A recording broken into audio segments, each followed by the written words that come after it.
بسم الله الرحمن الرحيم نحمده ونصلي على رسوله الكريم أما بعد নিয়ে আলোচনা করব ব্যাংকিং পরিচিতি ও শরিয়া। ব্যাংকিং পরিচিতির অংশের মধ্যে দুটি অংশই আছে, ইসলামী ব্যাংকিং এবং জেনারেল বা কনভেনশনাল ব্যাংকিং। আর অপরদিকে ব্যাংকিং উভয় ব্যাংকিং এ কিছু শরিয়া মাসাইল আছে, সেই শরিয়া মাসাইল গুলো আমরা আজকের সেশনে আলোচনা করার চেষ্টা করবো ইনশাআল্লাহ। আমরা আজকের এই স্লাইডটি মোট 25টি, এই ক্লাসটি মোট 25টি স্লাইডে বিভক্ত করেছি। 25টি স্লাইডের মধ্যে কিছু গুরুত্বপূর্ণ আলোচনা আছে যেগুলোকে আমরা প্রায়োরিটি দেওয়ার চেষ্টা করব এবং সেখানে আলোচনা তুলনামূলক একটু সময় বেশি দেব। আর কিছু বিষয় আছে আমরা বিস্তারিত লিখেছি, সেই বিস্তারিত যেগুলো লিখেছি সেগুলোতে তুলনামূলক আমরা সময় কম দেব, যে যাতে আপনারা বিষয়টি পড়েই নিজেরা বুঝতে পারেন। আর যেগুলো বোঝার বিষয় বেশি আমরা সেখানে একটু সময় বেশি দেওয়ার চেষ্টা করব।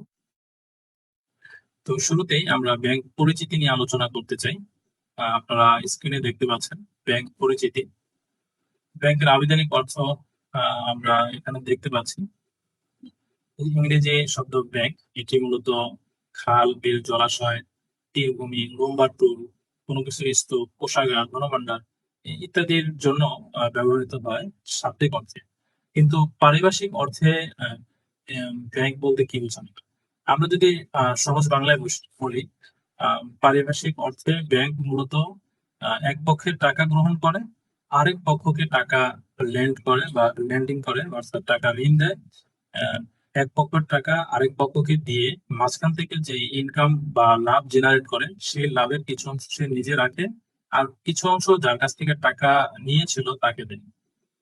এই মধ্যস্থতা করে, যাকে ইন্টারমিডিয়ারি বলে ইংরেজিতে, মধ্যস্থতা করে যা আয় হয়, যে ইনকাম হয়, সেখান থেকেই মূলত যে প্রফিট জেনারেট হয় সেটাই ব্যাংকের ইনকাম। এবং যারা গ্রাহক বা যারা ডিপোজিটর, যারা টাকা রেখেছিল, তাদেরকে যে পোর্শনটা দেয় সেখান থেকে তাদের ইনকাম বা মুনাফাটা হয়। এই মধ্যস্থতা করার যে কাজটা যে করে, যে প্রতিষ্ঠান করে, সেই প্রতিষ্ঠানকেই আমরা ব্যাংক হিসেবে চিনি। তো বিশ্লেষণের মধ্যে আমরা এখানে দেখতে পাচ্ছি যে ব্যাংক একটি মধ্যস্থতাকারী প্রতিষ্ঠান, আর্থিক প্রতিষ্ঠান। এটি নিজে ব্যবসা করে না, তবে সুদের শর্তে ব্যবসায়ী বা গ্রাহককে ঋণ প্রদানে মধ্যস্থতার ভূমিকা পালন করে। অর্থাৎ নিজে অন্যের কাছ থেকে টাকা নিল, মধ্যস্থতা করে এই টাকাটা তৃতীয় আরেকজনের কাছে দিল, এরপরে যে মাঝখান থেকে তৃতীয় আরেকজনের কাছ থেকে যে টাকা দিল সেখান থেকে কিছু লাভ বা সুদ নিল, সুদ নিয়ে সে কিছু টাকা ব্যাংক নিজে রাখলো, কিছু অন্যকে দিল। আমানত হিসেবে মুদ্রা গচ্ছিত রাখে, এটাও একটা ব্যাংকের কাজ হতে পারে। ব্যাংক মুদ্রা গচ্ছিত রাখে, যদি ব্যাংকে মুদ্রা রাখা হয় তাহলে সেটাকে ব্যাংক রেখে দেয়, গচ্ছিত রাখে, আমানত হিসেবে রাখে। প্রাপ্ত আমানত থেকে সুদের শর্তে ঋণ মঞ্জুর করে। আমানতকারীদের তাদের টাকা উত্তোলনের সুবিধা প্রদান করে।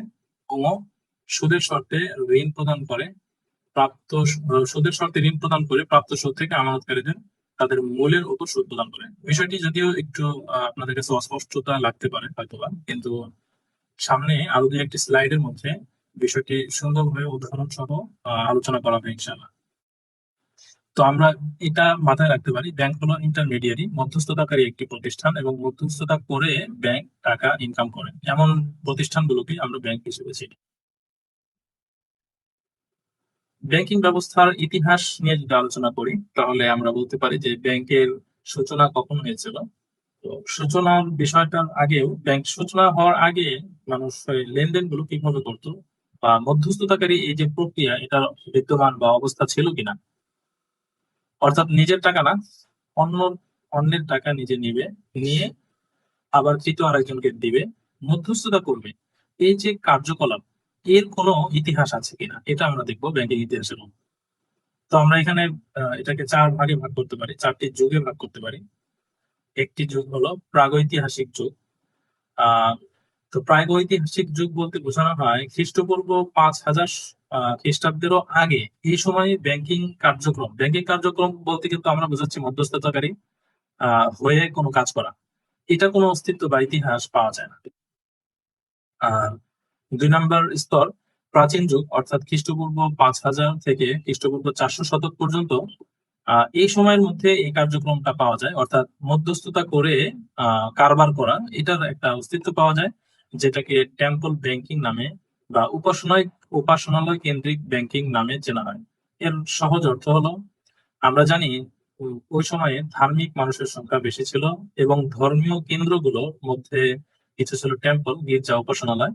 সেগুলোকে মানুষ ট্রাস্ট করতো। যেমন এখনো অনেক মানুষ মসজিদকে বেশি ট্রাস্ট করে, মসজিদে যারা থাকে তাদেরকে ট্রাস্ট করে বেশি। তো মানুষ কি করতো, ওই গির্জায় গিয়ে, উপাসনালয়ে গিয়ে তাদের আমানত বা তাদের টাকাগুলো গচ্ছিত রাখতো, আমানত রাখতো। তারপরে যখন প্রয়োজন পড়তো তখন সেই টাকাগুলো সেখান থেকে আবার নিজেদের ঘরে নিয়ে যেত, নিজেদের প্রয়োজনের জন্য নিয়ে যেত। কেন তারা গির্জায় রাখতো? এটি তো স্পষ্ট, গির্জায় রাখতো এই কারণে যে তাদের বাড়িতে থাকলে মানুষ চুরি করে বা ছিনতাই করে বাড়ি থেকে টাকা নিয়ে যেতে পারে, কিন্তু উপাসনালয়ে গিয়ে কেউ হামলা করবে, সেখান থেকে টাকাটা নিয়ে যাবে, এটা সাধারণত হয় না। এই জন্য উপাসনালয় থেকে টাকা যেহেতু হারানো বা গচ্ছা যাওয়া বা নষ্ট হয়ে যাওয়ার একটা সম্ভাবনা কম থাকতো, এবং উপাসনালয়ে যারা থাকতো তারাও বিশ্বস্ত ছিল।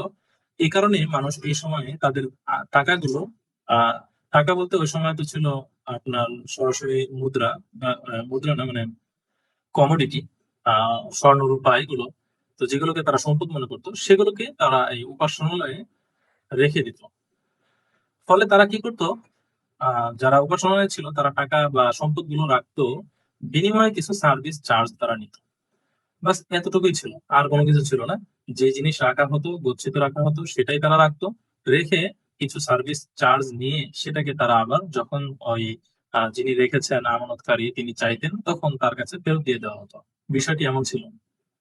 এটাকে প্রাচীন যুগের ব্যাংকিং বৈশিষ্ট্য হিসাবে আমরা উল্লেখ করতে পারি। তারা মধ্যস্থতা করত, এবং মধ্যস্থতা করে যারা উপাসনালয়ে থাকতো তারা কিছু টাকাও আর্ন করতে পারতো, কিন্তু সেই টাকা আর্ন করতো আপনার ইয়া থেকে নয়, সুদ হিসেবে নয়, বরং সার্ভিস চার্জ হিসেবে কিছু টাকা তারা রাখতো। তাহলে আমরা বুঝতে পারি ব্যাংকিং যে ব্যবস্থাটা, এটার শুরুটা সুদ মুক্ত ছিল, অর্থাৎ শুরুতে তারা কোনো সুদ বা ইন্টারেস্ট গ্রহণ করতো না, তারা একটা সার্ভিস চার্জ হিসেবে একটা মূল্য তারা রাখতো। এরপরে আসি তৃতীয় যুগ বা তৃতীয় স্তর। এখানে আমরা মধ্যযুগ হিসাবে হিসাব করতে পারি। খ্রিস্টপূর্ব আহ খ্রিস্ট খ্রিস্টাব্দ মানে হযরত ঈসা আলাইহিস সালামের জন্মের পরে থেকে পঞ্চম শতক থেকে আমরা হিসাব করতে পারি 1500 শতাব্দী পর্যন্ত। এই যুগটাকে মধ্যযুগ হিসেবে গণ্য করা হয়।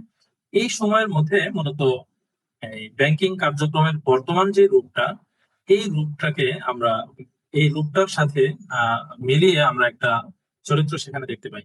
সেখানে যেটা ঘটেছে সেটা হলো, আহ মানুষ যখন টেম্পল ব্যাংকিং থেকে তারা আরেকটু সরে এসে আরেকটু ব্রডলি তারা স্বর্ণকার, ব্যবসায়ী বা বড় বড় যারা মহাজন ছিল তাদের কাছে টাকা রাখার, টাকা গচ্ছিত রাখার একটা ট্রেডিশন তৈরি হয়ে যায়। তো যারা মহাজন শ্রেণী ছিল, স্বর্ণকার ছিল, আমাদের দেশেও এখনো অনেক জায়গায় আছে হিন্দুদের অনেক বড় বড় স্বর্ণকার, যাদেরকে মানুষ ট্রাস্ট করে, বিশ্বাস করে। এই জন্য তারা স্বর্ণ সরাসরি বিক্রি করে না, টাকার প্রয়োজন হলে তারা স্বর্ণকারের কাছে ওই স্বর্ণটা রেখে আসে এবং পরবর্তীতে আবার সেই স্বর্ণটাই নিয়ে আসে। মাঝখান থেকে ওই সার্ভিস চার্জ হিসাবে অথবা অন্য কোনো ইয়া হিসাবে তারা কিছু টাকা দেয়। এখনো আমাদের বিভিন্ন অঞ্চলে আমাদের দেশের এটার মানে আছে, এটা প্রচলন আছে। অর্থাৎ মানুষ ট্রাস্টের জায়গা থেকে, আহ বিশ্বাসের জায়গা থেকে মানুষ মন্দির বা উপাসনা থেকে সরে এসে স্বর্ণকার, বড় বড় ব্যবসায়ী বা মহাজন শ্রেণী তাদেরকে মানুষ এই টাকা, তাদের কাছে টাকা গচ্ছিত রাখা শুরু করে। তারা কি করে, তারা সুযোগ বুঝে এই টাকার সাথে বা স্বর্ণ বা যা কিছুই তাদের কাছে জমা রাখা হতো, রূপা বা অন্যান্য সম্পদ, সেগুলোতে তারা সুদকে যুক্ত করে দেয়। সুদকে এভাবে যুক্ত করে দেয় যে তারা ওই দেখে যে আমাদের কাছে স্বর্ণ রেখেছে 100টা বা 100 ভরি স্বর্ণ রেখেছে, কিন্তু 100 ভরি স্বর্ণ তো প্রতিদিন মানুষ নিতে আসে না। তো দেখা গেল এভারেজে প্রতিদিন মানুষ সর্বোচ্চ 10 ভরির স্বর্ণ নিয়ে যায়। আর আবার গচ্ছিত রাখার পরিমাণটা দিন দিন বাড়তে থাকে। তো গচ্ছিত অনেক মানুষ রাখে, কিন্তু তুলনামূলক সে অনুযায়ী মানুষ নিয়ে যায় না। তো তখন তারা কি করে, ওই টাকা তো জমে যাচ্ছে, স্বর্ণ জমে যাচ্ছে, সেই স্বর্ণগুলোকে তারা অন্যান্য ব্যবসায়ীদেরকে বা অন্যান্য যাদের টাকার প্রয়োজন, যারা ব্যবসা করতে চায় তাদেরকে ওই স্বর্ণ থেকে তারা দিয়ে দিত যে এগুলো আপনারা নিয়ে ব্যবসা করেন। ওখান থেকে আপনারা 1 মাস পরে আমাকে এই যে, যেমন ধরেন 200 দিরহাম নিয়ে গেল বা 100 দিরহাম নিয়ে গেল, অথবা 50 দিরহাম নিয়ে গেল, এই 50 দিরহামের বিপরীতে আপনি আমাকে 60 দিরহাম আমাকে দিবেন। এইভাবে মধ্যস্থতাকারীরা তাদের কাছে গচ্ছিত রাখা টাকাগুলোকে তৃতীয় আরেকজন এর কাছে বা আরেকটি শ্রেণীর কাছে তারা ঋণ দেওয়া শুরু করলো, এবং ঋণ দিয়ে সেখান থেকে তারা আর্ন করা শুরু করলো। ঋণের টাকা এবং ঋণের অতিরিক্ত টাকা, এই দুইটা দিয়ে তারা সুদকে জড়িয়ে দিল। আমার এই এতক্ষণ পর্যন্ত যতটুকু আমি কথা বলেছি, এতটুকু পর্যন্ত আপনারা সবাই বুঝেছেন কিনা একটু আওয়াজ করলে ভালো হয়। আসলে একটা প্রশ্ন ছিল, এখানে কি মানে অর্থ ঋণ দেওয়া হতো নাকি স্বর্ণ ঋণ দেওয়া হতো স্বর্ণ, নাকি রূপা, অর্থ, আরো অন্য মানে কোনো তখন তো মুদ্রা ব্যবস্থা ছিল না, মানে তখন ছিল আপনার স্বর্ণ, রূপা বা সাধারণ অ্যাসেট, যেগুলো কমোডিটি অ্যাসেট গুলো ছিল আর কি। আচ্ছা, তাহলে শুধু স্বর্ণ না, মানে এখানে আরো অনেক মূল্যবান জি জিনিসও জি, আরো অনেক, রাখতো যেমন। অনেক কিছুই ছিল। সেগুলোকে যখন গচ্ছিত রাখা হতো, ওই সম্পদগুলোকে তারা তৃতীয় পক্ষের কাছে দিত, যে আপনি ব্যবসা করেন, আমাকে সমপরিমাণ, যেমন ধরেন 100 মণ গম দিয়েছে, তো গম জমা রেখেছে, তো এই গমটা তারা কি করতো, আবার আরেকজন ব্যবসায়ীর কাছে দিত, সে ওইটা দিয়ে ব্যবসা করে পরবর্তীতে তাকে গমই দিত, কিন্তু আবার এই 100 মণের জায়গায় 105 মণ সে নিত আর কি। এইভাবে তারা আসলে মূলত ব্যবসাটা করতো। অধিকাংশ ক্ষেত্রে তারা স্বর্ণ রূপায় জমা রাখতো, যেগুলো বেশি মূল্য হিসেবে গণ্য করা হয়, স্বর্ণ এবং রূপা, এগুলোই সাধারণত এদের কাছে জমাটা বেশি হতো আর কি তুলনামূলক। একটা ই থাকে না যে আমি এক ধরনের জিনিস দিলাম, আমি এক ধরনের চাল দিলাম, বা সে দিল অনেক ধরনের চাল। তো বা আমি দিলাম স্বর্ণের একটা চেইন বা স্বর্ণকা, সে হচ্ছে এর বিনিময়ে আমার অন্য এক ডিজাইনের দিল, মানে বা শুধু স্বর্ণ দিল, তাহলে সে তো অলরেডি ব্যবসা করে ফেলেছে এবং সে তার কাছ থেকে স্বর্ণ পেয়েছে, সে তো আর অলংকার পায়নি। সেক্ষেত্রে হ্যাঁ একটা হ্যাঁ, সমস্যা এটা হতো একটা না? বিষয় যে অলংকার সবাই, মানে আসলে আগের যুগে স্বর্ণের যে ব্যবহার বা প্রচলন বা রূপার যে ব্যবহার বা প্রচলন ছিল, সেটা শুধুমাত্র আহ গলিত স্বর্ণ এরকম, মানে শুধুমাত্র আপনার এই অলংকৃত স্বর্ণই হতো, বিষয়টা এরকম না। গলিত স্বর্ণের বার, আমাদের বর্তমান সময়ে স্বর্ণের বার যেরকম চকচকে, আগে তো এরকম ছিল না। স্বর্ণের মানে টুকরা হিসেবে ছিল অনেক স্বর্ণ, এটা অনেক বেশি ব্যবহার হতো টুকরা হিসেবে স্বর্ণ জমা করা বা রূপা জমা করা, একটা ধাতব পদার্থ হিসেবে তারা জমা করতো।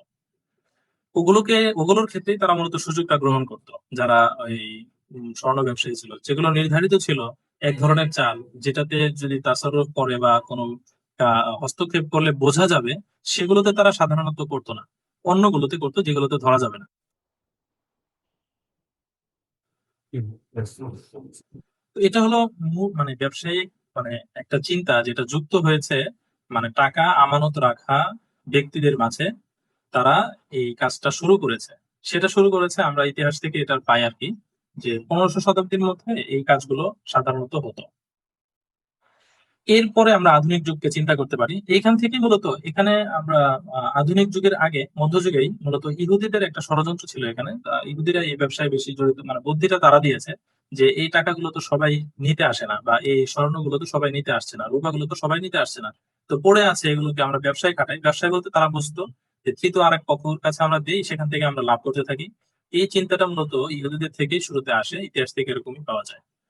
তো পরবর্তীতে আধুনিক যুগের কথা যদি আমরা চিন্তা করি, তখন 1400 শতক বা 1500 শতকের পর থেকে আধুনিক যুগ শুরু হয়। এখানে এই জিনিসটাকে শুধুমাত্র ব্যবসায়ী শ্রেণী অথবা স্বর্ণকার বা মহাজনদের মধ্যে বিষয়টি না থেকে একটা প্রাতিষ্ঠানিক রূপ হিসেবে দাঁড়িয়ে যায়।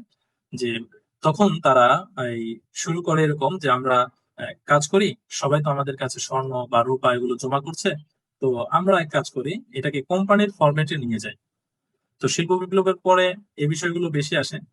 তো তারা কোম্পানির ফরম্যাটে এভাবে নিয়ে যায় যে আমরা কাজ করি, আমাদের একটা নাম থাকলো ব্র্যান্ডের, ধরেন উদাহরণস্বরূপ এ ব্র্যান্ড। তো এই ব্র্যান্ডের কাছে যারাই জমা রাখবে, তারা যদি আমাদের ঢাকা শহরে যদি টাকা জমা রাখে, তাহলে এই টাকা টাকা না, স্বর্ণ বা রূপা এটা যদি জমা রাখে, তাহলে তারা সেটা দিনাজপুর থেকে কালেক্ট করতে পারবে। মানে অনুরূপ পরিমাণের স্বর্ণ বা রূপা তারা দিনাজপুর থেকেও কালেক্ট করতে পারবে। তো এই কোম্পানি দিনাজপুরে একটা ব্রাঞ্চ রেখেছে, ঢাকায় একটা ব্রাঞ্চ রেখেছে, ঠিক তদ্রুপ চট্টগ্রামে একটা ব্রাঞ্চ রেখেছে, রংপুরে একটা ব্রাঞ্চ রেখেছে, এভাবে সব জায়গায় তারা একটা ব্রাঞ্চ খুলেছে। এক জায়গায় জমা করলে সেখান থেকে তারা অন্য জায়গায় চিঠি মারফত সংবাদ দিয়ে দিত, ও অন্য জায়গা থেকে তারা ওই পরিমাণের স্বর্ণ নিয়ে যেতে পারতো, তুলে নিতে পারতো। তাহলে রাস্তার মাঝখানে যে একটা মানে ভয়, যে রাস্তায় যদি আমি স্বর্ণ নিয়ে হাঁটাহাঁটি করি, তাহলে আমি তো ডাকাতের শিকার হব, আমার টাকা চুরি হয়ে যেতে পারে, ডাকাতি হয়ে যেতে পারে, তখন তারা কি করতো, ঢাকা ব্রাঞ্চে টাকাটা স্বর্ণটা জমা রাখতো, আবার দিনাজপুর ব্রাঞ্চ থেকে স্বর্ণটা তুলে নিত। একটা চিঠি বা স্লিপ তাদেরকে দেওয়া হতো, ওই স্লিপটা নিয়ে তারা ওখান থেকে স্বর্ণটা তুলে নিতে পারতো।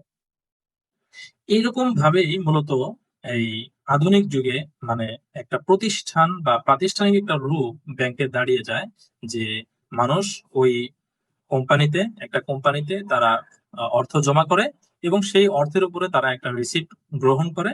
সেই রিসিপ্টটাকে যেখানেই ওই কোম্পানির যে কোনো ব্রাঞ্চে গিয়ে যখন দেখায়, তখন ওই ব্রাঞ্চ থেকে তাকে অনুরূপ পরিমাণের স্বর্ণ দেওয়া হয়। তো এই সময় তারা দেখলো যে যে পরিমাণের স্বর্ণ আমাদের কাছে জমা হচ্ছে, রূপা জমা হচ্ছে, সে পরিমাণের তো সবাই মানে এটাকে উইথড্র করছে না। তো সবাই তো উইথড্র করতে চায় না। তো যেহেতু সবাই উইথড্র করছে না, তো তখন অতিরিক্ত স্বর্ণ বা রূপাগুলোকে তারা ওই ব্যবসায় বা অন্যদেরকে ধার দেওয়া, ঋণ দেওয়া শুরু করে। ওখান থেকে তারা সুদ নেওয়া শুরু করে। এবং এক্ষেত্রে আরো একটা, আপনারা যদি ব্যাংকিং ইতিহাস পড়েন তাহলে দেখবেন যে টাকার ইতিহাস, মুদ্রার ইতিহাস, ব্যাংকিং না, মুদ্রার ইতিহাস পড়লে আপনারা দেখবেন যে মুদ্রা থেকে মূলত এই স্বর্ণ রূপা কিভাবে টাকা থেকে মানে আলাদা হয়ে গেছে, বিচ্ছিন্ন হয়ে গেছে, ডলার থেকে বিচ্ছিন্ন হয়ে গেছে।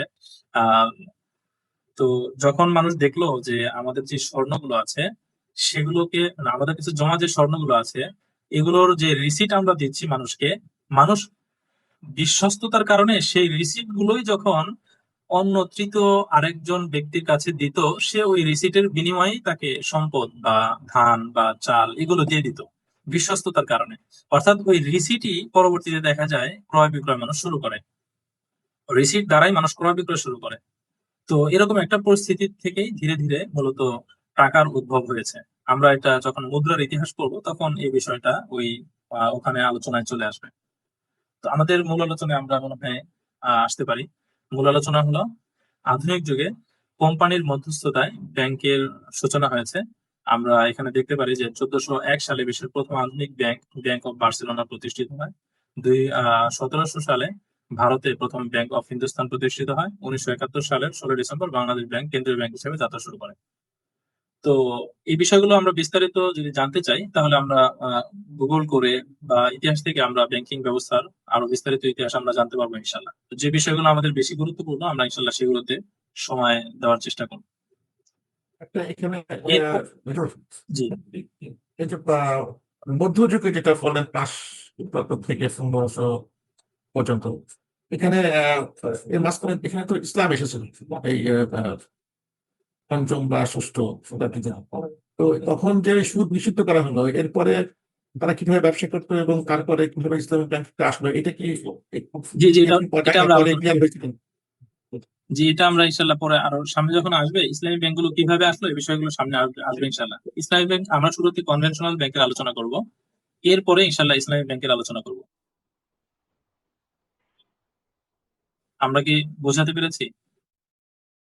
জি, বুঝতে পেরেছি, কিন্তু এখানে কিন্তু এই ইসলামিক কথা কিছু লেখা নাই, এই জন্য বললাম যে মধ্যযুগে না না না, শুধুমাত্র ইসলামের কথা কোনো কিছু ওদের লেখা নাই মাধ্যমে। এখানে, কারণ এখানে তো ওই ইসলামী ব্যাংকের ওই আলোচনা পর্যায়ে, যখন শুরু হবে তখন হবে। ওই পর্যায়টা এখানে ছিল, একটা বড় একটা পর্যায় ছিল, ওটা কিভাবে শান্ত করবেন? ঠিক আছে। যে বড় কথা মানে আপনি এইভাবে হয়তো বুঝতে পারেন যে মধ্যযুগের আগের যে ব্যাপারটা ছিল সার্ভিস চার্জ নেওয়া, সেটা মূলত সুদহীন ছিল, এটা বলা যেতে পারে। মধ্যযুগে তো সুদযুক্ত হয়েছে ব্যাংকিং ব্যবস্থায়। তো আবার কি সেই সার্ভিস চার্জের মতো এক অবস্থা ফিরে আসছিল ওই মধ্যযুগে? বিশ্ব না, আমরা সরকার ইসলামিক আসে। ব্যাংকিং এর যে যাত্রা, যখন এই ইসলামিক ব্যাংকিং এর যাত্রা নিয়ে আলোচনা করবো এবং সেখানে কিভাবে সুদ থেকে ইসলামিক ব্যাংক গুলো আলাদা হয়ে গেল সেটা ওখানে আলোচনা হবে ইনশাআল্লাহ। ওকে চলেন। ব্যাংকিং ব্যাংকের মৌলিক কার্যক্রম কি আমরা তাহলে এতক্ষণে বুঝতে পেরেছি। ব্যাংকের মৌলিক কার্যক্রম হলো আহ ব্যাংক মূলত টাকা জমা গ্রহণ করে, আবার ঋণ হিসেবে অন্যদেরকে টাকা প্রদান করে, মাঝখান থেকে কিছু টাকা তৈরি করে তারা, সেই টাকা তৈরি হয়ে সেখান থেকে তারা কিছু টাকা আর্ন করে। আমরা বিষয়টিকে আরো ক্লিয়ারলি জানতে পারবো পরের স্লাইডে। আমরা এখানে দেখতে পাচ্ছি, দেখেন আহ আমরা গোল চিহ্ন দ্বারা এখানে আমরা এই চিহ্নতে আমরা ডিপোজিটরকে বোঝাচ্ছি, যারা টাকা জমা রাখে, ব্যাংকে অ্যাকাউন্ট খুলে যারা টাকা জমা রাখে। তো সে কি করছে, ক্যাশ ডিপোজিট করছে ব্যাংকের কাছে। তো সেই টাকা ব্যাংক কি করছে, তৃতীয় আরেকজনের কাছে, বড়োয়ারের কাছে বিনিয়োগ করছে, ফাইন্যান্স করছে, টাকা লোন দিচ্ছে। এই ব্যক্তি বেচারা, সে কি করেছে, কিছু ব্যবসা বাণিজ্য করেছে, টাকা ইনকাম করেছে, করে তো তাকে তো লোন পরিশোধ করতে হবে। সে এই লোন আবার ব্যাংকের কাছে সে ফেরত দিয়েছে সুদ সহ। অর্থাৎ লোন নিয়েছিল যদি ধরেন 90 টাকা, সুদ সহ সে যদি 10% সুদ হয় তাহলে 99 টাকা, 90 টাকায় 10% 9 টাকা যুক্ত করে 99 টাকা সে ব্যাংকে দিল। ব্যাংক কি করবে, সেই 9 টাকা যে লাভ হয়েছে সেখান থেকে কিছু টাকা সে রেখে পরবর্তীতে আবার ডিপোজিটরের কাছে টাকাটা ফেরত দেবে। বিষয়টি আমরা পরবর্তী স্লাইডে আরো আহ উদাহরণ সহ দেখিয়েছি। যেমন এখানে ধরেন আমরা ডিপোজিটর সে টাকা রেখেছে, ডলার রেখেছে, সে ডলার রেখেছে $10,000, আমরা এখানে 10,000 দেখিয়েছি, $10,000 সে রেখেছে। ওই 10,000 টাকা তৃতীয় আরেকজনের কাছে লোন দেওয়া হয়েছে, সুদ দেওয়া হয়েছে হলো 5.2%। তো 10,000 থেকে 5.2% যদি সুদ আসে তাহলে সেই সুদ তাকে পে করতে হবে 520 টাকা। অর্থাৎ সে 10,000 টাকা এবং সাথে সুদ সহ 520 টাকা ব্যাংকে জমা করলো। এখন ব্যাংক এই 10,000 টাকা ডিপোজিটরকে ফেরত দিয়ে দিবে। সাথে ব্যাংক ডিপোজিটরের জন্য আমাদের এই উদাহরণে দেখানো হচ্ছে যে 0.2% সুদ তাকে দিবে, ডিপোজিটরকে দিবে, লাভ দিবে। তো 0.2% হলে সেটা হলো হয় 20 টাকা, আর যদি 2% হতো তাহলে সেটা হতো 200 টাকা। তো ব্যাংক কি করবে, সেখান থেকে 0.2% সুদ সহ 10,000 টাকা তাকে দিল, অর্থাৎ 10,020 টাকা তাকে দিল। তো বাকি থাকলো 500 টাকা, এই 500 টাকা ব্যাংকের লাভ। এটাকে ইন্টারমিডিয়ারি থিওরি হিসাবে বা আর্থিক মধ্যস্থতাকারী থিওরি হিসাবে এই 500 টাকা আর্ন করছে ব্যাংক।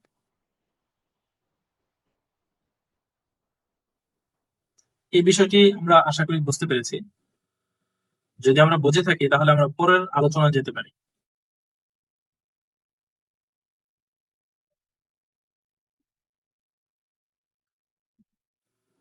একটু সবাই সাড়া দিলে ভালো হয়। আমরা মধ্যস্থতাকারী বিষয়টি বুঝেছি কিনা সবাই, এবং মধ্যস্থতা করে জি টাকা আর্নিং করার বিষয়টি বুঝেছি কিনা। জি হুজুর বুঝেছি। জি হাজর বুঝেছি। এরপরের যে আলোচনাটা এটা অনেক গুরুত্বপূর্ণ, আমরা সবাই একটু একটু মানে একটু অ্যাটেনশন দিলে ভালো হবে। ব্যাংক দ্বিতীয় আরেকটি কাজ করে, সে টাকা বানায়, টাকা সৃষ্টি করে। আমরা তো জানি টাকা বানায় হলো টাকা তৈরি করে বা টাকা ছাপায় হলো বাংলাদেশ ব্যাংক। কিন্তু প্রত্যেকটি বাণিজ্যিক ব্যাংক টাকা তৈরি করতে পারে, যেটাকে ব্যাংকের ভাষায় বলা হয় ফ্র্যাকশনাল রিজার্ভ ব্যাংকিং। আমরা ফ্র্যাকশনাল রিজার্ভ ব্যাংকিং বলতে কি বোঝায়, সহজে আমরা যদি বলি টাকা তৈরি করা, মানি ক্রিয়েশন। আমরা খেয়াল করি এই উদাহরণের মধ্যে আমরা এখানে দেখিয়েছি, আমরা স্ক্রিনটাকে হয়তো আর একটু বড় করা যেতে পারে। হুম। এখানে আমরা দেখানোর চেষ্টা করেছি একজন ব্যক্তি পার্সন এ সে ব্যাংকে টাকা দিল 100 টাকা।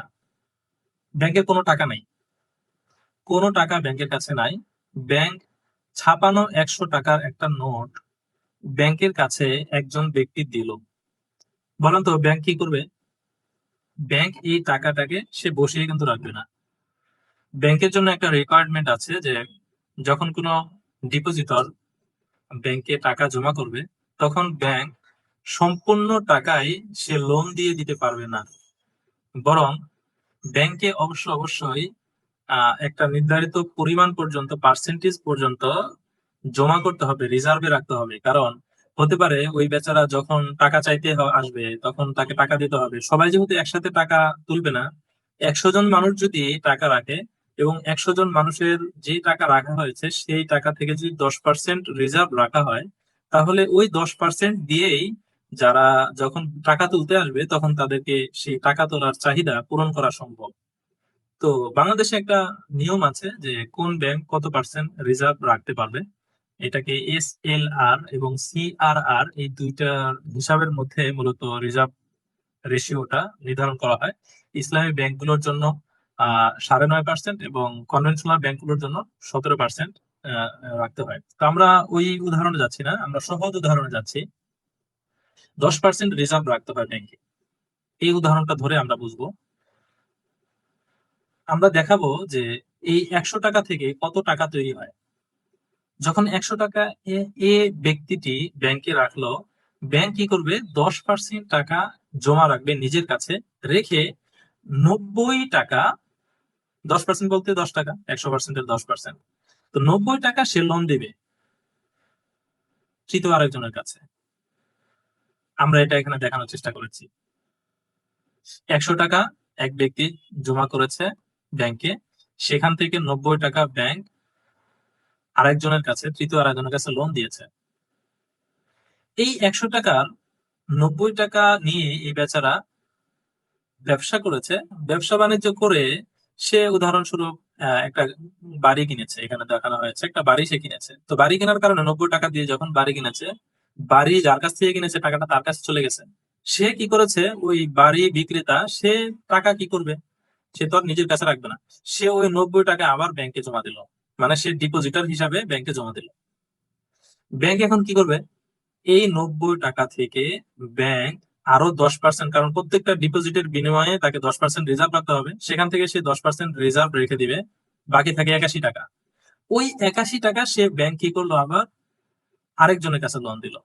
ওই 81 টাকা নিয়ে যাকে লোন দেওয়া হয়েছে সে একটা গাড়ি কিনল। গাড়ি কেনার কারণে যে ব্যক্তি গাড়ি বিক্রেতা তার কাছ থেকে টাকাটাকে আবার সেই বেচারা টাকাটা ব্যাংকে ডিপোজিট করলো। ব্যাংক আবার 10% রেখে সেখান থেকে বের হলো 72.90 টাকা, এইটাকে সে আবার লোন দিল। এইভাবে দেখা গেল 100 টাকা থেকে ব্যাংক অনেকগুলো লেনদেন করতে পারছে। অর্থাৎ 100 টাকা থেকে সে 10% করে রিজার্ভ রাখছে ঠিকই, কিন্তু লেনদেন অনেকগুলো করতে পারছে। এভাবে সে কতগুলো লেনদেন করতে পারবে। অনেকগুলো লেনদেন যখন সে করলে ফলাফল কি দাঁড়াবে, আমাদের এই উদাহরণের মধ্যে এই পৃষ্ঠায় যে উদাহরণটা আমরা দেখাচ্ছি সেখানে আমরা দেখতে পাচ্ছি যে ব্যাংক 10%, 10%, 10% করে রিজার্ভ রাখতে রাখতে সে এই 1, 2, 3, 4 এই 4টা লেনদেনের মধ্যেই মোট 34.39 টাকার রিজার্ভ রেখেছে, অথচ মৌলিক কিন্তু টাকা মাত্র 100 টাকা। ব্যাংকের হিসাবে দেখাচ্ছে ব্যাংকের ডিপোজিট হয়েছে 343.9 টাকা। ব্যাংকের হিসাবে দেখাচ্ছে ব্যাংক মোট লোন দিয়েছে 369.69 টাকা। দেখেন, মাত্র 100 টাকার একটা নোট দিয়ে বা 100 টাকা দিয়ে ব্যাংক ইতিমধ্যেই কতগুলো লেনদেন করে ফেলেছে। রিজার্ভ রেখেছে 34.39, ডিপোজিট করেছে 343, 44-এর কাছাকাছি, ফাইন্যান্স করে ফেলেছে, লোন দিয়েছে 369.9 টাকা। তার মানে ব্যাংক কি করলো, এখানে অনেকগুলো টাকা ক্রিয়েশন করলো লোন দিয়ে দিয়ে। এইটাকেই বলে ফ্র্যাকশনাল রিজার্ভ ব্যাংকিং। আমরা কি বিষয়টা বুঝতে পেরেছি? জি হুজুর। আচ্ছা, আমরা এখান থেকে আরেকটা জিনিস সহজে বুঝতে পারি যে বাংলাদেশে বাংলাদেশে বা প্রত্যেকটা দেশেই বাংলাদেশে যে টাকাগুলো আছে, মানে ছাপানো যে টাকা আছে সেই টাকা আর ব্যাংকের হিসাব অনুযায়ী যে টাকা, এই টাকা কি সমান কিনা বলেন তো, বুঝে থাকলে আপনারা বলুন। প্রশ্ন হলো, ব্যাংকে ব্যাংকের হিসাবে সবগুলো ব্যাংক, বাংলাদেশের সবগুলো ব্যাংক মিলিয়ে তাদের হিসাবে যেই পরিমাণের টাকা আছে, হিসাবে বলতে যে বাংলাদেশের এতগুলো টাকার লেনদেন হয়েছে, এতটুকু ডিপোজিট, এতটুকু লোন, সবকিছু মিলিয়ে বাংলাদেশের টাকা আছে এত, এটার একটা হিসাব ব্যাংকের। আর প্রকৃত পক্ষে ছাপানো টাকা, এই দুইটা কি সমান কিনা? না, এটা সমান হবে না। কেন সমান হবে না বলেন তো? কারণ প্রকৃতপক্ষে যে টাকাটা আছে সেটা তো আসলে এইভাবে, যেটা আমরা এখন দেখলাম, জি ফ্র্যাকশনাল রিজার্ভ ব্যাংকের মাধ্যমে এই জি টাকা যেটা দেখাচ্ছে অনেক বেশি, যে অনেক বেশি ডিপোজিট, অনেক বেশি আবার লোন দেওয়া, এটা দেখাচ্ছে শুধু এই সিস্টেমটার কারণে। জি আসলে অ্যাকচুয়াল টাকা হ্যাঁ, কম। এই ব্যাংকিং সিস্টেমের কারণেই মূলত 100 টাকা ব্যাংকে যখন দেখেন, আমরা শুরু করেছিলাম এই এই এই চিত্রের মধ্যে আমরা শুরু করেছি মাত্র 100 টাকা দিয়ে, কিন্তু 100 টাকা দিয়ে ব্যাংক কত টাকা লেনদেন করে ফেললো? এখানে ব্যাংক লেনদেন করে ফেললো মাত্র 4টা ট্রানজেকশন হয়েছে মাত্র। এই 4 ট্রানজেকশনের মধ্যে ব্যাংক দেখা গেল কত টাকা লেনদেন করে ফেলেছে, 343, 369, এরকম পরিমাণের লেনদেন তারা বাড়াতে থাকে। বাড়াতে বাড়াতে কি হয় জানেন, 100 টাকায় তারা 90 টাকা পর্যন্ত ক্রিয়েট করতে পারে। অর্থাৎ আমরা পরের উদাহরণে আমরা আরো বিষয়টাকে স্পষ্ট করে দেখাতে পারি। এখানে আমি একটা ক্যালকুলেশন করেছি ব্যাংকের ফ্র্যাকশনাল রিজার্ভ ব্যাংকিং মেথোডোলজি অনুযায়ী। সেই ক্যালকুলেশনে মোট 1000 টাকা আমি হিসাব করেছি। 1000 টাকা থেকে 156টা ট্রানজেকশন যদি হয়, 1000 টাকা ব্যাংকে আর কোনো টাকা ছিল না, মাত্র ছিল 1000 টাকা। একজন ব্যক্তি সে 1,000 টাকা ব্যাংকে রেখেছে, ওই টাকা থেকে ব্যাংক লোন দিয়েছে, আবার ইন্টারেস্ট নিয়েছে, আবার আরেকজনের কাছ থেকে লোন দিয়েছে, আরেকজনকে লোন দিয়েছে, আবার নিয়েছে, এভাবে ট্রানজেকশন করতে করতে যদি 153টা ট্রানজেকশন করে, শেষে গিয়ে কি হয়, এই 1,000 টাকা থেকে ব্যাংক 10,000 টাকা ট্রানজেকশন করতে পারে এবং 10,000 টাকা ট্রানজেকশন করে ব্যাংক ক্রিয়েট করতে পারে 9,000 টাকা। আমি কি বোঝাতে পেরেছি? ও রিজার্ভ যদি 10% হয়, আমরা দেখেছি 10% রিজার্ভ যদি হয়, তখন ব্যাংক 1,000 টাকা থেকে আরো মানি ক্রিয়েশন করতে পারে 9,000 টাকা। তার মানে হলো 10,000 টাকার লেনদেন সে করতে পারে এবং এই যে লেনদেন সে করেছে এখান থেকেই মূলত সে টাকা বেনিফিটটা বের করে নিতে পারে। 1,000 টাকায় ব্যাংক 900 টাকা পর্যন্ত লাভ জেনারেট করতে পারে। এই 900 টাকা থেকে যদি ধরেন 6% সে নিজে রাখবে, আর 3% 6% সে নিজে রাখবে, আর 4% ধরেন আপনার দিয়ে দিবে হলো যারা গ্রাহক তাদেরকে। এই হিসাবে যদি করা হয় তাহলে 600 টাকা সে নিজে করতে পারে, রাখতে পারে, 300 টাকা সে গ্রাহককে দিয়ে 900 টাকা পর্যন্ত সে লাভ করতে পারে শুধুমাত্র 1,000 টাকা ট্রানজেকশন করে। অনেক ভয়াবহ একটা বিপদ। আপনারা হয়তো এখানে বলবেন যে হুজুর তাহলে কি বিষয়টা এরকম যে ফ্র্যাকশনাল রিজার্ভ ব্যাংকিং এর মাধ্যমে সমাজে ক্ষতি হচ্ছে? হ্যাঁ, ডেফিনেটলি ক্ষতি হচ্ছে, সমাজে ক্ষতি হচ্ছে। সমাজে সবসময় মুদ্রাস্ফীতি বাড়বে। ব্যাংক যখন রিজার্ভ রেশিও যদি 10% রাখে, তাহলে আমরা যে হিসাব দেখিয়েছি এরকম হবে। রিজার্ভ রেশিও যদি ব্যাংক বাড়িয়ে দেয় যে অবশ্যই প্রত্যেকটা ব্যাংকে অবশ্যই 20% রিজার্ভ রাখতে হবে, তখন এই আপনার পরিমাণটা কমে আসবে, ফ্র্যাকশনাল রিজার্ভ ব্যাংকিং এর পরিমাণটা কমে আসবে। কিন্তু যদি ব্যাংক রিজার্ভ আরো কমিয়ে দেয়, যেমন 5% যদি করে, তাহলে ফ্র্যাকশনাল রিজার্ভ ব্যাংকিং আরো বাড়তে থাকবে। এটার একটা হিসাব আছে, আমরা ওই হিসাবের দিকে যাচ্ছি না, যে কত পার্সেন্ট পর্যন্ত সর্বোচ্চ মানে বাংলাদেশে এটা করা যেতে পারে, অর্থাৎ মানি ক্রিয়েশন করা যেতে পারে। আমাদের তথ্য অনুযায়ী আমরা যতটুকু জেনেছি 3.5 লক্ষ কোটি টাকা বর্তমানে বাংলাদেশে ছাপানো টাকা আছে। আর ছাপানো টাকার বাইরে ব্যাংকিং লেনদেন হিসাবে টাকা আছে হলো 26 লক্ষ কোটি টাকার মতো। এর অর্থ হলো আপনার মাত্র 3.5 লক্ষ কোটি টাকা থেকে 3.5 লক্ষ কোটি টাকার মানে মূল টাকা, এই টাকার এগেইনস্টে ব্যাংকে মানি ক্রিয়েশন টাকা তৈরি হয়ে থাকে সবসময় আপনার প্রায় 13.5% পর্যন্ত। আমি কি বোঝাতে পেরেছি? এজন্যই যখন ব্যাংকে কোনো একটা ব্যাংকে আপনি গেলেন, কোনো কারণে যদি ব্যাংক দেউলিয়া হয়ে যেতে শুরু করে বা মানুষের বিশ্বাস উঠে যেতে শুরু করে, সবাই যখন টাকা তুলতে যায় তখন ব্যাংক টাকা দিতে পারে না।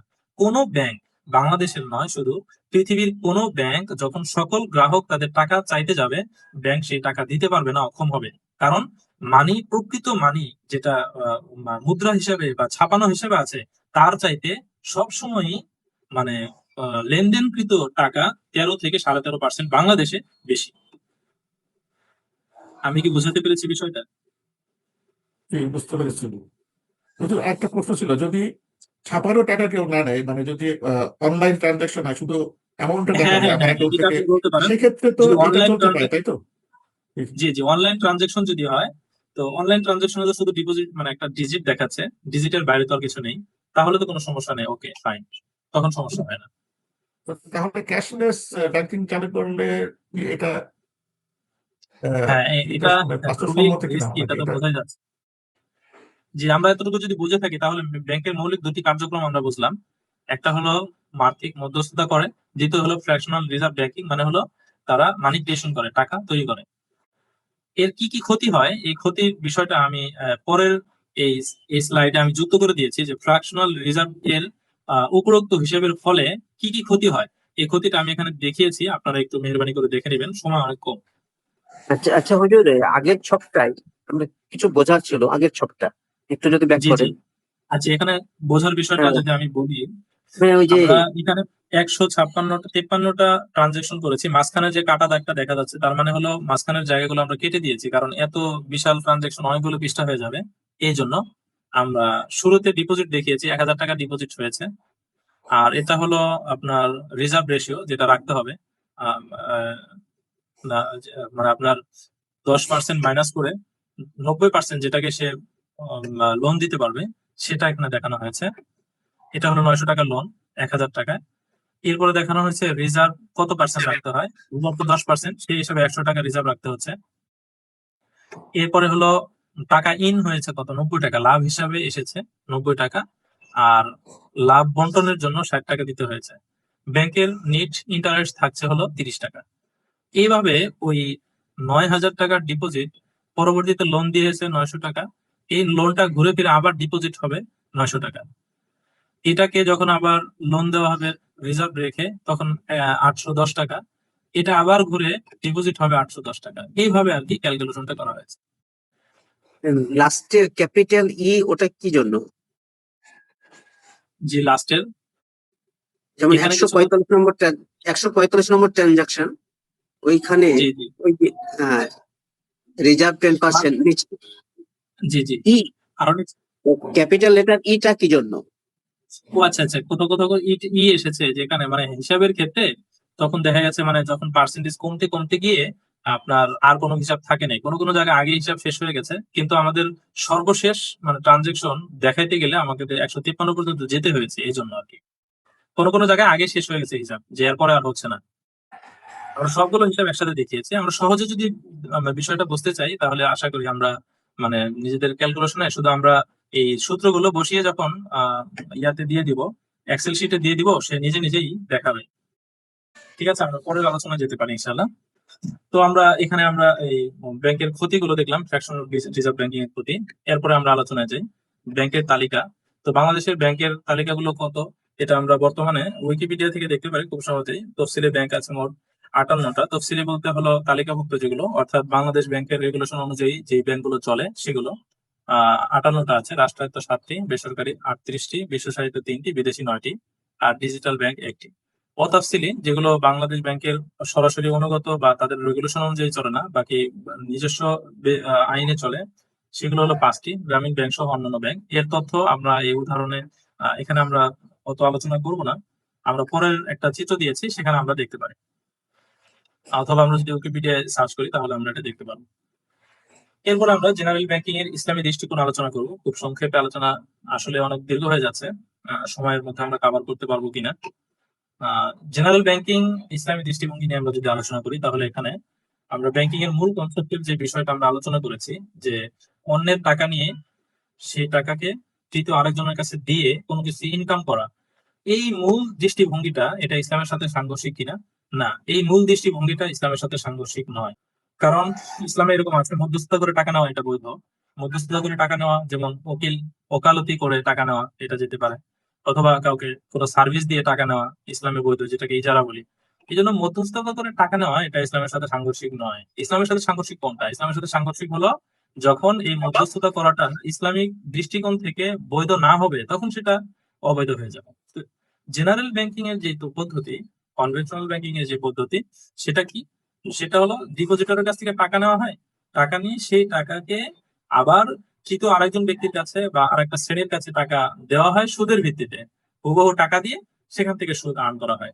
যে কারণে এখানে জেনারেল ব্যাংকিং এটি ইসলামী দৃষ্টিকোণ থেকে বৈধ হয় না। কিন্তু সামগ্রিকভাবে ব্যাংকিং সিস্টেম এটা মানে ইসলামের সাথে সাংঘর্ষিক নয়। এরপর আমরা আলোচনা করব সুদী ব্যাংকে অ্যাকাউন্ট খোলা যায় কিনা। আমরা জানি সুদী ব্যাংকে অ্যাকাউন্ট খোলার উদ্দেশ্য হলো, আমরা যখন টাকা দিলাম, তো আমি কি হিসেবে দিলাম?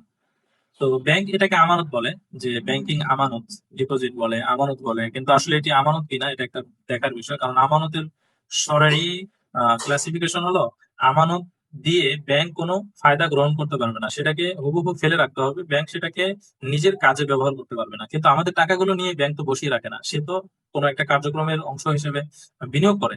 তো তার মানে ব্যাংকে যে টাকাটা আমরা রাখছি সেটা মূলত আমানত না, সেটা কি? খরচ। আমরা ঋণ দিচ্ছি ব্যাংকে। তো ব্যাংকে যখন আমি ঋণ দিচ্ছি, তখন আমার সাথে ব্যাংকের সাথে সম্পর্ক হলো খরচের সম্পর্ক। যখন আমি ব্যাংকে ঋণ দিচ্ছি, তো ব্যাংক এই ঋণের এগেইনস্টে আমাকে যদি অতিরিক্ত কোনো কিছু দেয়, তো কুল্লু কারজিন জাররা নাফান, যে খরচ আমাকে অতিরিক্ত কিছু এনে দেবে, তাহলে সেটা রিবা হবে। তো যখন আমি খরচ দিচ্ছি, ব্যাংক যদি আমাকে অতিরিক্ত কোনো কিছু দেয়, তখন সেটা রিবা হবে। আর যদি ব্যাংক কোনো কিছু অতিরিক্ত না দেয়, তখন সেটা রিবা হবে না। তো আমরা কনভেনশনাল ব্যাংকে দুই ধরনের ব্যাংক অ্যাকাউন্ট মানে এই দৃষ্টিকোণ থেকে, সরকারি দৃষ্টিকোণ থেকে দেখলে দুই ধরনের, দুই ক্যাটাগরির পাওয়া যায় অ্যাকাউন্ট। একটা হলো খরচ হিসেবে আমি যখন টাকা দিচ্ছি, তারা আমাকে টাকা হুবহু ওই টাকাই দেয় বা তার চেয়ে কম দেয়, কিন্তু বেশি দেয় না, যেটাকে আমরা কারেন্ট অ্যাকাউন্ট হিসেবে চিনি। তো তাহলে যদি কারেন্ট অ্যাকাউন্টের হিসাব হয়, আমি ঋণ দিচ্ছি, সেই ঋণটাই আমি নিয়ে নিচ্ছি, তাহলে এতে কোনো সমস্যা নাই, কারণ ব্যাংক এগেনস্টে অতিরিক্ত আমাকে কোনো কিছু দিচ্ছে না। এজন্য জেনারেল ব্যাংকের কারেন্ট অ্যাকাউন্টে টাকা রাখা এটা বৈধ। কিন্তু যখন আমাকে বিনিময়ে কোনো কিছু অতিরিক্ত টাকা দেবে, আমি ব্যাংকে করজ রাখার কারণে 100 টাকা করজ রেখেছি, সে আমাকে 102 টাকা 110 টাকা দিয়েছে, তাহলে এটা যে অ্যাকাউন্টের মাধ্যমেই দিক না কেন, তখন সেটা অবৈধ হয়ে যাবে, সেটা জায়েজ হবে না। তো এর মানে আমরা কয়েকটা উদাহরণ বলতে পারি, যেমন ব্যাংকে সেভিংস ব্যাংকিং অ্যাকাউন্ট, যেটা এসবি বলে, সঞ্চয়ী অ্যাকাউন্ট। তো সঞ্চয়ী অ্যাকাউন্টে এটাই হয়, আমি যে টাকা রাখছি তার চেয়ে বেশি দেওয়া হয়। এফডিআর এর কথা যদি বলি, ফিক্সড ডিপোজিট আপনার রেশিও যেটা, সেখানে আপনি যখন টাকা রাখবেন, তো তখনও তারা অতিরিক্ত কোনো কিছু দেবে, এই জন্য এগুলো বৈধ হবে না। এরপরে আলোচনা যেতে পারি, যদি কোনো কারণে আমরা কোনো অ্যাকাউন্ট খুলে থাকি, সেই খুলে থাকা অ্যাকাউন্ট থেকে আমি এখন বের হয়ে আসতে চাচ্ছি, কারণ এটা সুদি অ্যাকাউন্ট হয়ে গেছে, সুদ থেকে বের হতে চাচ্ছি, এখন আমি কি করব? আমার যে অ্যাকাউন্টে যে টাকাগুলো ঢুকে গেছে সেগুলো কি করব? তো সেগুলোর ক্ষেত্রে বিধান হলো, আমি ওই টাকাগুলো ব্যাংকে ফেলে রাখবো না, কারণ ফেলে রাখলে ব্যাংক এটাকে আবার ওই সুদি কার্যক্রমে ব্যবহার করার সুযোগ তৈরি হবে। তো এটা তো তৈরি করে দেওয়া ঠিক না, সুযোগ তৈরি করে দেওয়া। এই জন্য ওই টাকাটাকে আমি তুলে আনবো, তুলে এনে কি করব? এটাকে জাকাতের খাতে ব্যয় করে দেবো। মনে রাখবেন, এই জাকাতের খাতে ব্যয় করে দেওয়া এটা তওবার অংশ। এটা এই সদকা করাটা তওবার অংশ, কারণ আমি যে সুদের ভিত্তিতে যে অতিরিক্ত টাকা নিয়েছি, আমার 100 টাকার, এটা হলো আমি যদি 100 টাকা রেখে থাকি, সেটা আমার আসল টাকা। 102 টাকা যদি আসে, এই 2 টাকা আমার অতিরিক্ত টাকা। এই টাকাকে আমি অবশ্যই যে ব্যক্তি টাকাটা দিয়েছে, সুদ হিসাবে অতিরিক্ত তো একজনের কাছ থেকে ব্যাংক নিয়েছে, ওকে দেওয়া মূলত মূল দায়িত্ব। কিন্তু যেহেতু আমি ওকে দিতে পারছি না, কারণ আমি জানি না ব্যাংক কার কার কাছ থেকে সুদ নিয়েছিল, যেহেতু এটা বের করা সম্ভব নয়, এই জন্য ওলামায়ে কেরাম, ফুকাহায়ে কেরাম বলেছেন যে এই টাকাটাকে যদি আমি আল্লাহর ওয়াস্তে যদি গরিবদেরকে দিয়ে দেই, আশা করা যায় অন বিহাফ অফ দেম যদি দিয়ে দেই, আমি নিজের পক্ষ থেকে সওয়াবের উদ্দেশ্যে না, বরং যারা এই সুদটা দিয়েছিল তাদের পক্ষ থেকে আমি মূলত সদকা করে দেই, আশা করা যায় আল্লাহ তাআলা আমাকে মাফ করবেন। এই জন্য মূলত বলা হয় যে সুদের টাকা সরাসরি জাকাতের খাতে ব্যয় করতে হবে, যেন আল্লাহ তাআলা সুদের গুনাহ থেকে আমাদেরকে মাফ করে দেন। এরপর সুদের টাকা দিয়ে সরাসরি সরকারি ট্যাক্স দেওয়া যাবে কিনা? সুদের টাকা দিয়ে সরকারি ট্যাক্স দেওয়া যাবে না, কারণ সুদের সরকারি ট্যাক্স এটা আপনার বৈধ টাকা থেকে আপনি দিতে হবে। তো সুদের লোনের যে সুদ আপনি পেয়েছেন, সেটা তো মালিক তো আপনি না, অতএব সেই সুদের টাকা দিয়ে সরকারি ট্যাক্স দেওয়া যাবে না। এরপরে আলোচনা করতে পারি সুদী ব্যাংকে চাকরির বিধান, সুদী ব্যাংকে চাকরি করা যাবে কিনা। সরাসরি সুদী ব্যাংকে চাকরি করলে দেখা যায় সুদী ব্যাংকের যে কার্যক্রম, এটা দুই ভাগে বিভক্ত। সরাসরি সুদী কার্যক্রমের সাথে সম্পৃক্ত যেগুলো, সেগুলো দুই কারণে অবৈধ। একটা হলো যে সরাসরি কার্যক্রমটাই সুদ, তো সুদী কার্যক্রমে যুক্ত হওয়াতে গুনাহ। দ্বিতীয়ত হলো বেতন যেটা হয়, সাধারণত ব্যাংক বেতন দেয় হলো তার আর্ন থেকে, যেটা সে লাভ করে সেই লাভ থেকে শুরুতে বেতন কাটে, সেটাকে এক্সপেন্সেস হিসেবে দেখায়। তো যেহেতু লাভ থেকে, আর জেনারেল ব্যাংকে বা কনভেনশনাল ব্যাংকের লাভটা হলো সুদ থেকে, যেহেতু সুদ থেকেই শুধু লাভ, এই জন্য ওই টাকাটা কোনোভাবেই বেতন হিসেবে গ্রহণ করা অবৈধ নয়। তো যারা সরাসরি সুদী কার্যক্রমের সাথে যুক্ত চাকরি করছেন ব্যাংকে, তাদের দুই কারণে তাদের ব্যাংকে চাকরি বৈধ নয়। আর যারা সরাসরি সুদী কার্যক্রমের সাথে যুক্ত নয়, যেমন ড্রাইভার, দারোয়ান, তো তাদের বেতনটাও জায়েজ নয়, কারণ তাদের বেতনের উৎস ওই ব্যাংকের টাকা, ব্যাংকের উদ্ধৃত টাকা বা লাভের টাকা।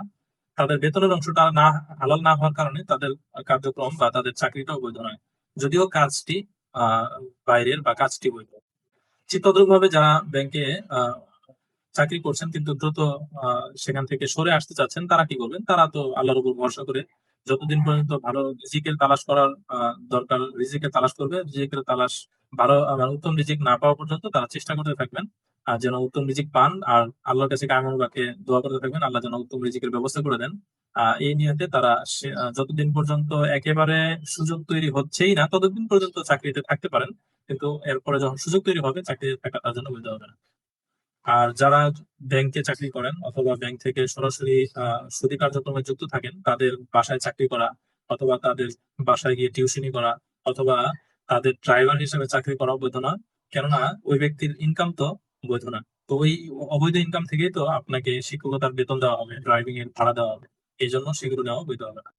এরপরে আমরা আলোচনা করতে পারি এটিএম কার্ড এবং ডেবিট কার্ডের আলোচনা। আমরা এটিএম কার্ড এবং ডেবিট কার্ড হিসেবে আমরা যে কার্ডগুলো দেখি, সহজ কথায় যদি বলি, এটিএম কার্ড এর অর্থ হলো যে টাকা আমার ব্যাংকে আছে সেই টাকাই তোলার জন্য একটি প্রক্রিয়া। কার্ডের মাধ্যমে সেই টাকাটা আমি তুলতে পারি। তো ডেবিট কার্ড একই সিস্টেম, তবে ডেবিট কার্ড আর এটিএম কার্ডের মধ্যে পার্থক্য হলো এটিএম কার্ড দিয়ে শুধুমাত্র টাকা উত্তোলন সুবিধাটাই পাওয়া যায়, আর ডেবিট কার্ড দিয়ে বিভিন্ন জায়গায় দেশে এবং দেশের বাইরে সেটাকে ব্যবহার করে কেনাকাটা করা যায়।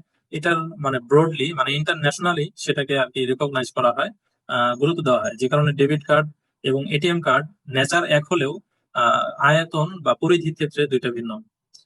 তো দুইটার নেচার একইভাবে যে উভয়টাই মূলত আমার ব্যাংকে যে টাকা জমা আছে আমি শুধু সেটাই তুলতে পারবো। তো এটিএম কার্ডেও আমি যে টাকা আছে সেটাই তুলতে পারবো, ডেবিট কার্ডেও যে টাকা আছে সেটাই তুলতে পারবো। তো তাহলে এটিএম এবং ডেবিট কার্ডের ব্যবহার করা বৈধ কিনা? হ্যাঁ, যদি আমার অ্যাকাউন্টটা বৈধ হয়, যেমন কারেন্ট অ্যাকাউন্ট। তো কারেন্ট অ্যাকাউন্ট খোলা তো বৈধ কনভেনশনাল ব্যাংকে। তো ওই কারেন্ট অ্যাকাউন্টের এটিএম কার্ড এবং ডেবিট কার্ড এই দুইটাও আমার জন্য ব্যবহার করা বৈধ হবে। কিন্তু যদি আমার অ্যাকাউন্টটা বৈধ না হয়, যেমন ফিক্সড ডিপোজিটের অ্যাকাউন্ট, তো তাহলে আমার এটিএম কার্ড এবং ডেবিট কার্ড বৈধত্ব প্রশ্নই আসে না। এরপরে আসি ক্রেডিট কার্ড। তো ক্রেডিট কার্ড কি? ক্রেডিট কার্ড অর্থ হলো ঋণের কার্ড, অর্থাৎ আমি ব্যাংক থেকে আমার অ্যাকাউন্টে টাকা না থাকলেও আমি টাকা ঋণ নিতে পারবো, বা অ্যাকাউন্টে টাকা আছে আমি সেটা খরচ করতে চাচ্ছি না, আমি ব্যাংক থেকে ঋণ নিয়ে টাকাটা খরচ করতে চাচ্ছি। তো ক্রেডিট কার্ড এটাকে ঋণের কার্ড বলে। তো এই কার্ড ব্যবহার করেও কেনাকাটা করা যায়, বিভিন্ন অন্যান্য রাষ্ট্রে এটাকে ব্যবহার করা যায়, ইন্টারন্যাশনালি ব্যবহার করা যায়। তো এই কার্ড ব্যবহার করা বৈধ কিনা? তো ক্রেডিট কার্ড ব্যবহার করা বৈধ কিনা এটি মানে আহ, বোঝা যাবে যদি ক্রেডিট কার্ড ব্যবহার করার কারণে আমি যে কয় টাকা লোন নিয়েছি তার চেয়ে অতিরিক্ত কোনো কিছু দিতে হবে কিনা। যদি দেখা গেল আমি টাকা নিয়েছি 10,000 টাকা, কিন্তু আমাকে ব্যয় দিতে হচ্ছে 10,100 টাকা, 10% হারে আমাকে বা 10% হারে আমাকে আহ, সুদ চার্জ করা হলো, তাহলে এটা বৈধ হবে না। সাধারণত ক্রেডিট কার্ডে এটাই করা হয়, এবং এটার জন্য নির্ধারিত একটা মিনিমাম ডিউ উল্লেখ করা হয়, সাধারণত 1 মাস, সর্বোচ্চ 45 দিন পর্যন্ত একটা সময় থাকে। এই সময়ের মধ্যে যদি আপনি টাকা রিটার্ন করে দেন তাহলে কোনো সুদ দিতে হবে না, কিন্তু এর পরে যদি হয়, অর্থাৎ ওই মিনিমাম ডিউ এর মধ্যে যদি দিতে না পারে তাহলে সুদ সহ দিতে হয়। তো চুক্তির মধ্যেই যেহেতু সুদের একটা অংশ আছে, যে 45 দিনের মধ্যে বা 30 দিনের মধ্যে দিতে পারলে আপনাকে সুদ দেওয়া হবে না, আপনার উপর সুদ আরোপ করা হবে না। কিন্তু যদি 30 দিনের মধ্যে দিতে না পারেন তাহলে আপনার উপর সুদ আরোপ করা হবে। এই যে একটা বিষয় করা হলো, এটা একটা সুদী চুক্তি। এই সুদী চুক্তির বিষয়টি থাকার কারণে ক্রেডিট কার্ড ব্যবহার করা এটি বৈধ হবে না কনভেনশনাল। আমরা মনে হয় বিষয়টি ক্লিয়ার করেছি। এরপরে আমরা বিশেষ প্রয়োজনে ক্রেডিট কার্ড ব্যবহার করা যায় কিনা, যদি কোনো কারণে এরকম দেখা যায় যে ডেবিট কার্ডের কোনো কার্যকারিতা নাই, অথবা যেখানে আমি আছি সেখানে ডেবিট কার্ড কোনোভাবেই কাজ করছে না, তখন এখানে 5টা শর্ত দেওয়া হয়েছে। এই 5টা শর্তে ক্রেডিট কার্ড ব্যবহার করা যেতে পারে। আমরা এই 5টা শর্তের মধ্যে উল্লেখযোগ্য বিষয় হলো যে একদম জরুরি, একদম বাধ্য হয়ে গেলেই কেবল আমরা ক্রেডিট কার্ড ব্যবহার করতে পারবো। এরপরে আমরা আলোচনায় যেতে পারি অন্যান্য অ্যাকাউন্ট, যেমন লকার সুবিধা নেওয়া, এটা বৈধ কিনা? হ্যাঁ, এটা বৈধ, কারণ এক্ষেত্রে কোনো সুদী কোনো কার্যক্রমের বিষয় না, এখানে ইজারা চুক্তি হয়। বেতন অ্যাকাউন্ট করা জায়েজ হবে কিনা? বেতন অ্যাকাউন্ট মূলত সাধারণত সেভিং অ্যাকাউন্টেরই একটা প্রকার, এই কারণে বেতন অ্যাকাউন্ট এটাও বৈধ হবে না। চেষ্টা করবে বেতন বেতন অ্যাকাউন্ট যদি করতে হয় তাহলে সেটা কারেন্ট অ্যাকাউন্টে করতে। ডিপিএস সুবিধা এটাও নেওয়া যাবে না, আমরা আগে আলোচনা করেছি ডিপিএস এর এগেইনস্টে কি দেওয়া হয়, সুদ দেওয়া হয়। এসএনডি যেটা বলে, এসএনডি মানে শর্ট নোটিস ডিপোজিট। এটা হলো সাধারণত কারেন্ট অ্যাকাউন্টেই একটা সুযোগ থাকে যে কারেন্ট অ্যাকাউন্টে আপনি সুদ নিতে চান কিনা। কারেন্ট অ্যাকাউন্টে সাধারণত সুদ দেওয়া হয় না। যদি কেউ বলে যে আমি সুদ নিতে চাই, তখন তার নামে একটা অ্যাকাউন্ট ক্রিয়েট হয় যেটাকে এসএনডি বলে, শর্ট নোটিস ডিপোজিট। এই এসএনডির এগেনস্টেও যেহেতু সুদ দেওয়া হচ্ছে, তো এটা তখন বৈধ হবে না। এফটিআর ফিক্সড ডিপোজিট রেশিও, এটাও জায়েজ হবে না, বৈধ হবে না কনভেনশনাল ব্যাংকে, কারণ টাকা রাখা হয় খরচ হিসাবে, এবং সেই খরচের এগেনস্টে যত টাকা জমা করা হয় তার চাইতে বেশি আমাকে ফেরত রিটার্ন দেওয়া হয়। আমরা এই পর্যন্ত আমাদের কনভেনশনাল ব্যাংক সম্পর্কে আলোচনা ছিল। আমরা একটু মানে লেট করে ফেলেছি, সময় বেশি চলে যাচ্ছে। আপনারা একটু সাড়া দিলে বললে যে আমরা আসলে আর কয় মিনিট আলোচনা কন্টিনিউ করতে পারি, যাতে আমি জানতে পারি যে এত সময়ের মধ্যে আমি শেষ করে দিব। আমার মনে হয় যে আপনি শেষ করতে সময়টাকে আমরা দিতে পারবো আমার পক্ষে থেকে। আসলে আচ্ছা, মনে হয় সময় আগ দেওয়া যাবে। পর্যন্ত open করে আসতে পারি। আচ্ছা, আমরা 20 মিনিটের মধ্যেই কভার করে ফেলবো ইনশাআল্লাহ, 20 মিনিট লাগতে নাও পারে ইনশাআল্লাহ। আমরা সবাই যদি ধৈর্য সহকারে শুনি আশা করি ফায়দা হবে ইনশাআল্লাহ। আপনি বললেন যে সুদী ব্যাংকে যারা চাকরি করে তাদের কাছ থেকে লেনদেন না করা, ড্রাইভিং এর চাকরি না করা বা স্টুডেন্ট না পড়ানো। জি জি। তো ছোট ব্যাংকে চাকরি করে এরা তো মসজিদেও টাকা দিচ্ছে, মসজিদে যে মসজিদ উন্নয়নের জন্য মাদ্রাসার জন্য টাকা দিচ্ছে, এগুলো তো সেখানে কোনো বাছ বিচার করা হয় না। এই কাজটা কি আপনি কি এটা করছেন? তো খুবই জটিল একটা প্রশ্ন করেছেন। এই প্রশ্নের উত্তর দেওয়াটা অনেক জটিল। যারা নিচ্ছেন তাদেরও উচিত বাছ বিচার করে টাকা নেওয়া, যারা দিচ্ছেন তাদেরও উচিত যে আমি কোথায় দিচ্ছি। হ্যাঁ, যদি এজ এ মানে যদি গরিবদেরকে সুদের অংশটা, যদি সুদের অংশ যেটা সুদ থেকে যেটা পেয়েছে সেটাকে যদি গরিবদেরকে দেয়, যেমন অনেক মাদ্রাসা এতিমখানা থাকে, তো এতিমখানার ছাত্রদেরকে যদি দেয়, তাহলে তো ওই এতিমদেরকে দিয়ে দিল, গরিবদেরকে দিয়ে দিল সওয়াবের নিয়ত ছাড়া, নিজের জন্য সওয়াব না, সওয়াবের নিয়ত না করে যদি দেয়, তাহলে তো ওই ব্যক্তিকে মালিকানা দিয়ে দিলে তখন বৈধ আর কি। তাছাড়া এমনি মসজিদে তো দেওয়া এটা বৈধ না। আবার অনেকে বলে যে তার মূল চাকরি সরি ব্যাংকের চাকরি ঠিক আছে, কিন্তু তার তো অন্য চাকরিও আছে বা অন্য ব্যবসা আছে, বাড়িঘর আছে, ভাড়া থেকে টাকা আসে, এরকম থাকতে পারে। তো সেক্ষেত্রে হ্যাঁ, কি এটাকে চাকরি মালে করা যাবে? মাসলুক বলে, এটাকে মানে মালে মাসলুক বলে এটাকে, মানে হলো যদি অনেক টাকা মানে একসাথে থাকে, তার ব্যাংকের কিছু হারাম টাকা আছে, কিছু হালাল টাকা আছে, তার ক্ষেত্রে বিধান কি হবে এটা আলাদা করে জেনে নেওয়া যেতে পারে। এটা মানে আমরা পরে আলোচনা করতে পারি, বা অন্য কোনো সময় ইন্ডিভিজুয়াল আলোচনা করা যেতে পারে। এখানে মানে একটা পার্সেন্টেজ আছে, কি পরিমাণ থাকলে তার সাথে লেনদেন করা যাবে, কি পরিমাণ থাকলে লেনদেন করা যাবে না, একটু একটু কমপ্লেক্স বিষয় আর কি। আচ্ছা, বলছি ঠিক আছে। সুদের সংজ্ঞাটা আসলে কি, এটা আমরা ঠিক বুঝতেছি না। কারণ হচ্ছে আচ্ছা, যেমন সুদের সার্ভিস আলোচনা চার্জ হিসেবে আমাদের কোনো দর্শে তো আসার কথা, চলে গিয়েছে কিনা। একটু একটু কথা বলি, আমি বুঝছি জিনিসটা, কিন্তু সার্ভিস চার্জের নামে যে টাকাটা নেওয়া হচ্ছে না, অতিরিক্ত টাকা নামায় তো সুদ। সার্ভিস চার্জের নামে টাকা না কেন সুদ হবে না? আচ্ছা, এটা খুবই গুরুত্বপূর্ণ যে সার্ভিস চার্জের বিনিময়ে টাকা নেওয়া সুদ হবে কেন। আম, যদি কোনো ব্যক্তি আহ, টাকা খরচ, আমরা যে ইসলামী জেনারেল ব্যাংকের কথা যেটা বললাম, সেখানে তো যে টাকাটা আমাকে দেওয়া হচ্ছে সেটা তো আমাকে কোনো সার্ভিস, আমি তো কোনো সার্ভিস দিচ্ছি না। তো সেখানে আমাকে যে টাকা দেওয়া হচ্ছে আমি শুধু টাকা দিয়ে রাখছি, সে আমাকে টাকাই ফেরত দিচ্ছে, অতিরিক্ত দিচ্ছে আর কি। এখানে কোনো কিন্তু সার্ভিসের কোনো বিষয় আসে নাই। আর যদি কোনো সার্ভিসের বিষয় হয়, যেমন অনেক সময় সার্ভিসের কথা বলে কোনো কোনো ক্ষেত্রে টাকা নেওয়া হয়, তাহলে সেক্ষেত্রে আপনার টাকার লেনদেন, সরাসরি টাকার বিনিময়ে যদি টাকা হয়, তাহলে অবশ্যই সার্ভিস, যদি কোনো সার্ভিস সে দিয়েও থাকে, তাহলে অ্যাকচুয়াল সার্ভিসের যে খরচটা শুধু সেটা নিতে পারবে, অতিরিক্ত নিতে পারবে না। এটা আমরা ইসলামিক ব্যাংকিং কার্ডের ক্ষেত্রে আলোচনাটা করবো। জি, এরপরে আমরা আলোচনা যেতে পারি ব্যাংক কখনো ইসলামী হতে পারে কিনা, এই একটা প্রশ্ন আপনি শুরুতে করেছিলেন, এটা খুবই গুরুত্বপূর্ণ প্রশ্ন। ধরেন আপনি বাজারে যাবেন, বাজারে যাওয়ার দুইটা রাস্তা আছে, একটা হলো সরাসরি সড়ক, গ্রামের চিন্তা করতে পারি আমরা, সড়ক দিয়ে যাচ্ছেন। আরেকটা হলো আহ সড়ক দিয়ে যেটা যাচ্ছেন সড়কটা বাঁকা, মানে অনেক বাঁকা, যে কারণে ঘুরে যেতে আপনার সময় লাগে 30 মিনিট। কিন্তু আপনি যদি শর্টকাটে যেতে চান, তাহলে আপনি ক্ষেতের ভিতর দিয়ে যেতে পারেন। ক্ষেতে মানুষ ধান লাগিয়েছে, অথবা শুকনো জিনিস বলতে পারেন যে ক্ষেতে মানুষ সরিষা লাগিয়েছে। তো আপনি কি করলেন, ওই সরিষা মাড়িয়ে খুব দ্রুত বাজারে চলে গেলেন মাত্র 15 মিনিটে। আপনি বলেন তো, কোন পদ্ধতিতে বাজারে যাওয়া বৈধ, কোনটি অবৈধ? রেসপন্স করলে ভালো হয়। আহ রাস্তা দিয়ে যেটা যাওয়াটা রাস্তা বৈধ। দিয়ে যেটা যাওয়া যায় ওইটা বৈধ। আর আর যেগুলো শর্টকাটে যেটা যাওয়া, ওটা তো মানুষের ক্ষতি হয়, ক্ষেতের ক্ষতি হয়, শস্যের ক্ষতি হয়, তার জন্য এটা অবৈধ বলে মনে হবে। আচ্ছা, আমি বললাম যে যে ব্যক্তি জায়েদ, সে রাস্তা দিয়ে যাচ্ছে, জায়েদের বাজারে যাওয়া জায়েজ। আর ওমর, সে ক্ষেত মারিয়ে যাচ্ছে, তার জন্য বললাম যে তার জন্য বাজারে যাওয়া না জায়েজ। আমি যদি এই বিধানটা দেই, এটা কি সঠিক না? এটা অবশ্যই সঠিক। কেন সঠিক? কারণ বাজারে যাওয়াটা মূলত আমি বিধান দিলাম বাজারে যাওয়ার উপরে, আমি কিন্তু ক্ষেত মারানোর কথা বলি নাই, কারণ ক্ষেত মারানোর তো পদ্ধতি। আমি বলেছি একজনের জন্য বাজারে যাওয়া, জায়েদের জন্য বাজারে যাওয়া বৈধ, কিন্তু ওমরের জন্য বাজারে যাওয়া বৈধ নয়। কেন? জায়েদ বাজারে যায়, সে সঠিক রাস্তা দিয়ে যায়, এই কারণে তারটা বৈধ। ওমরও বাজারে যায়, কিন্তু সে বাজারে যায় রাস্তা মাড়িয়ে, অন্যদের ফসল নষ্ট করে করে বাজারে যায়, যে কারণে ওমরের জন্য বাজারে যাওয়া না যায়, বৈধ না। তো আমি বাজারে যাওয়ার উপর বিধান দিলাম, ফিনাফসিহি, মৌলিক ভাবে বাজারে যাওয়া কিন্তু কারোর জন্যই নিষেধ না। পদ্ধতি কে কোনটি ব্যবহার করেছে তার উপর ভিত্তি করে মূলত আমরা বিধান দিয়েছি যে কোনটি বৈধ কোনটি অবৈধ। একই পদ্ধতি হলো ইসলামিক এবং কনভেনশনাল ব্যাংকের বিষয়ে। ব্যাংকিং মূল কার্যক্রমটা কি? মধ্যস্থতা করে টাকা আর্ন করা। তো মধ্যস্থতা করে টাকা আর্ন করা, এটা যদি আহ শরিয়া সম্মত পন্থায় হয়, তাহলে বলবো এটা বৈধ, এবং সেটাকে আমরা ইসলামিক ব্যাংক হিসাবে নাম দেব। আর যদি পদ্ধতি এবং প্রক্রিয়াটা অবৈধ হয়, তাহলে সেটাকে আমরা কনভেনশনাল ব্যাংক হিসেবে চিনব, এবং সেটাকে আমরা বলবো অবৈধ, এবং সেটা বৈধ নয়। তো এই যে বিষয়টা ইসলামী ব্যাংকগুলো কিভাবে করে, এটার জন্য আমরা হয়তো সামনে পড়বো। এবং এখন আমি একটা বিষয় শুধু বলছি, ইসলামী ব্যাংক কি করে। ইসলামী ব্যাংকে যখন আপনি টাকা রাখবেন, তো তখন তারা দুইটা প্রক্রিয়াই অবলম্বন করে। একটা হলো যে আপনি সরাসরি তার কাছে টাকা দিবেন করজ হিসাবে, ঋণ হিসাবে, এবং সে ওই টাকাটাই আপনাকে ফেরত দিবে, যেটাকে তারা আহ এই কারেন্ট অ্যাকাউন্ট হিসাবে বলে, আমানা অ্যাকাউন্ট হিসাবে তারা বলে। আরেকটা পদ্ধতি হলো যে টাকাগুলো তারা আপনার কাছ থেকে নেবে, তারা সেটা শরিয়া সম্মত একটা টার্ম হিসাবে তারা নেবে।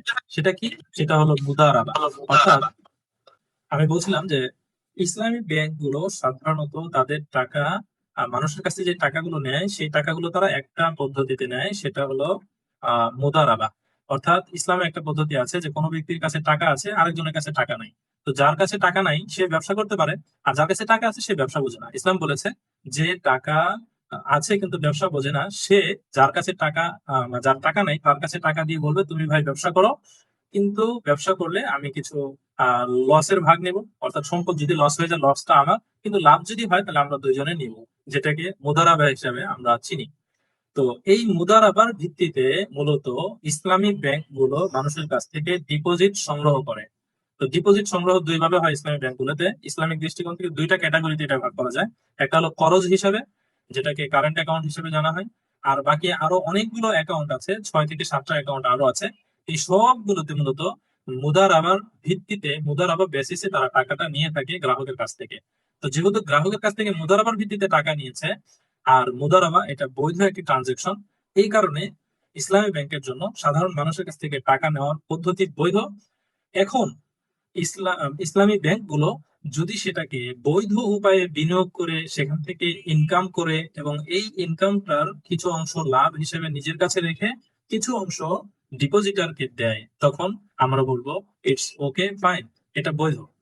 কিন্তু যদি টাকাটা নিয়েছে মুদারাবার ভিত্তিতে, ব্যাংক সেই টাকাটাকে অন্য জায়গায় বিনিয়োগ করেছে, সেটা যদি সুদী কার্যক্রমের ভিত্তিতে বিনিয়োগ হয় বা লাভটা যদি সুদী কার্যক্রমের ভিত্তিতে আর্ন করা হয়, তখন আমরা বলবো যে ব্যাংক যে কাজটা করেছে আর্ন করার ক্ষেত্রে, টাকা ইনকাম করার ক্ষেত্রে সেটা অবৈধ হয়েছে, আর সে যে ইনকাম করেছে সেটাও অবৈধ।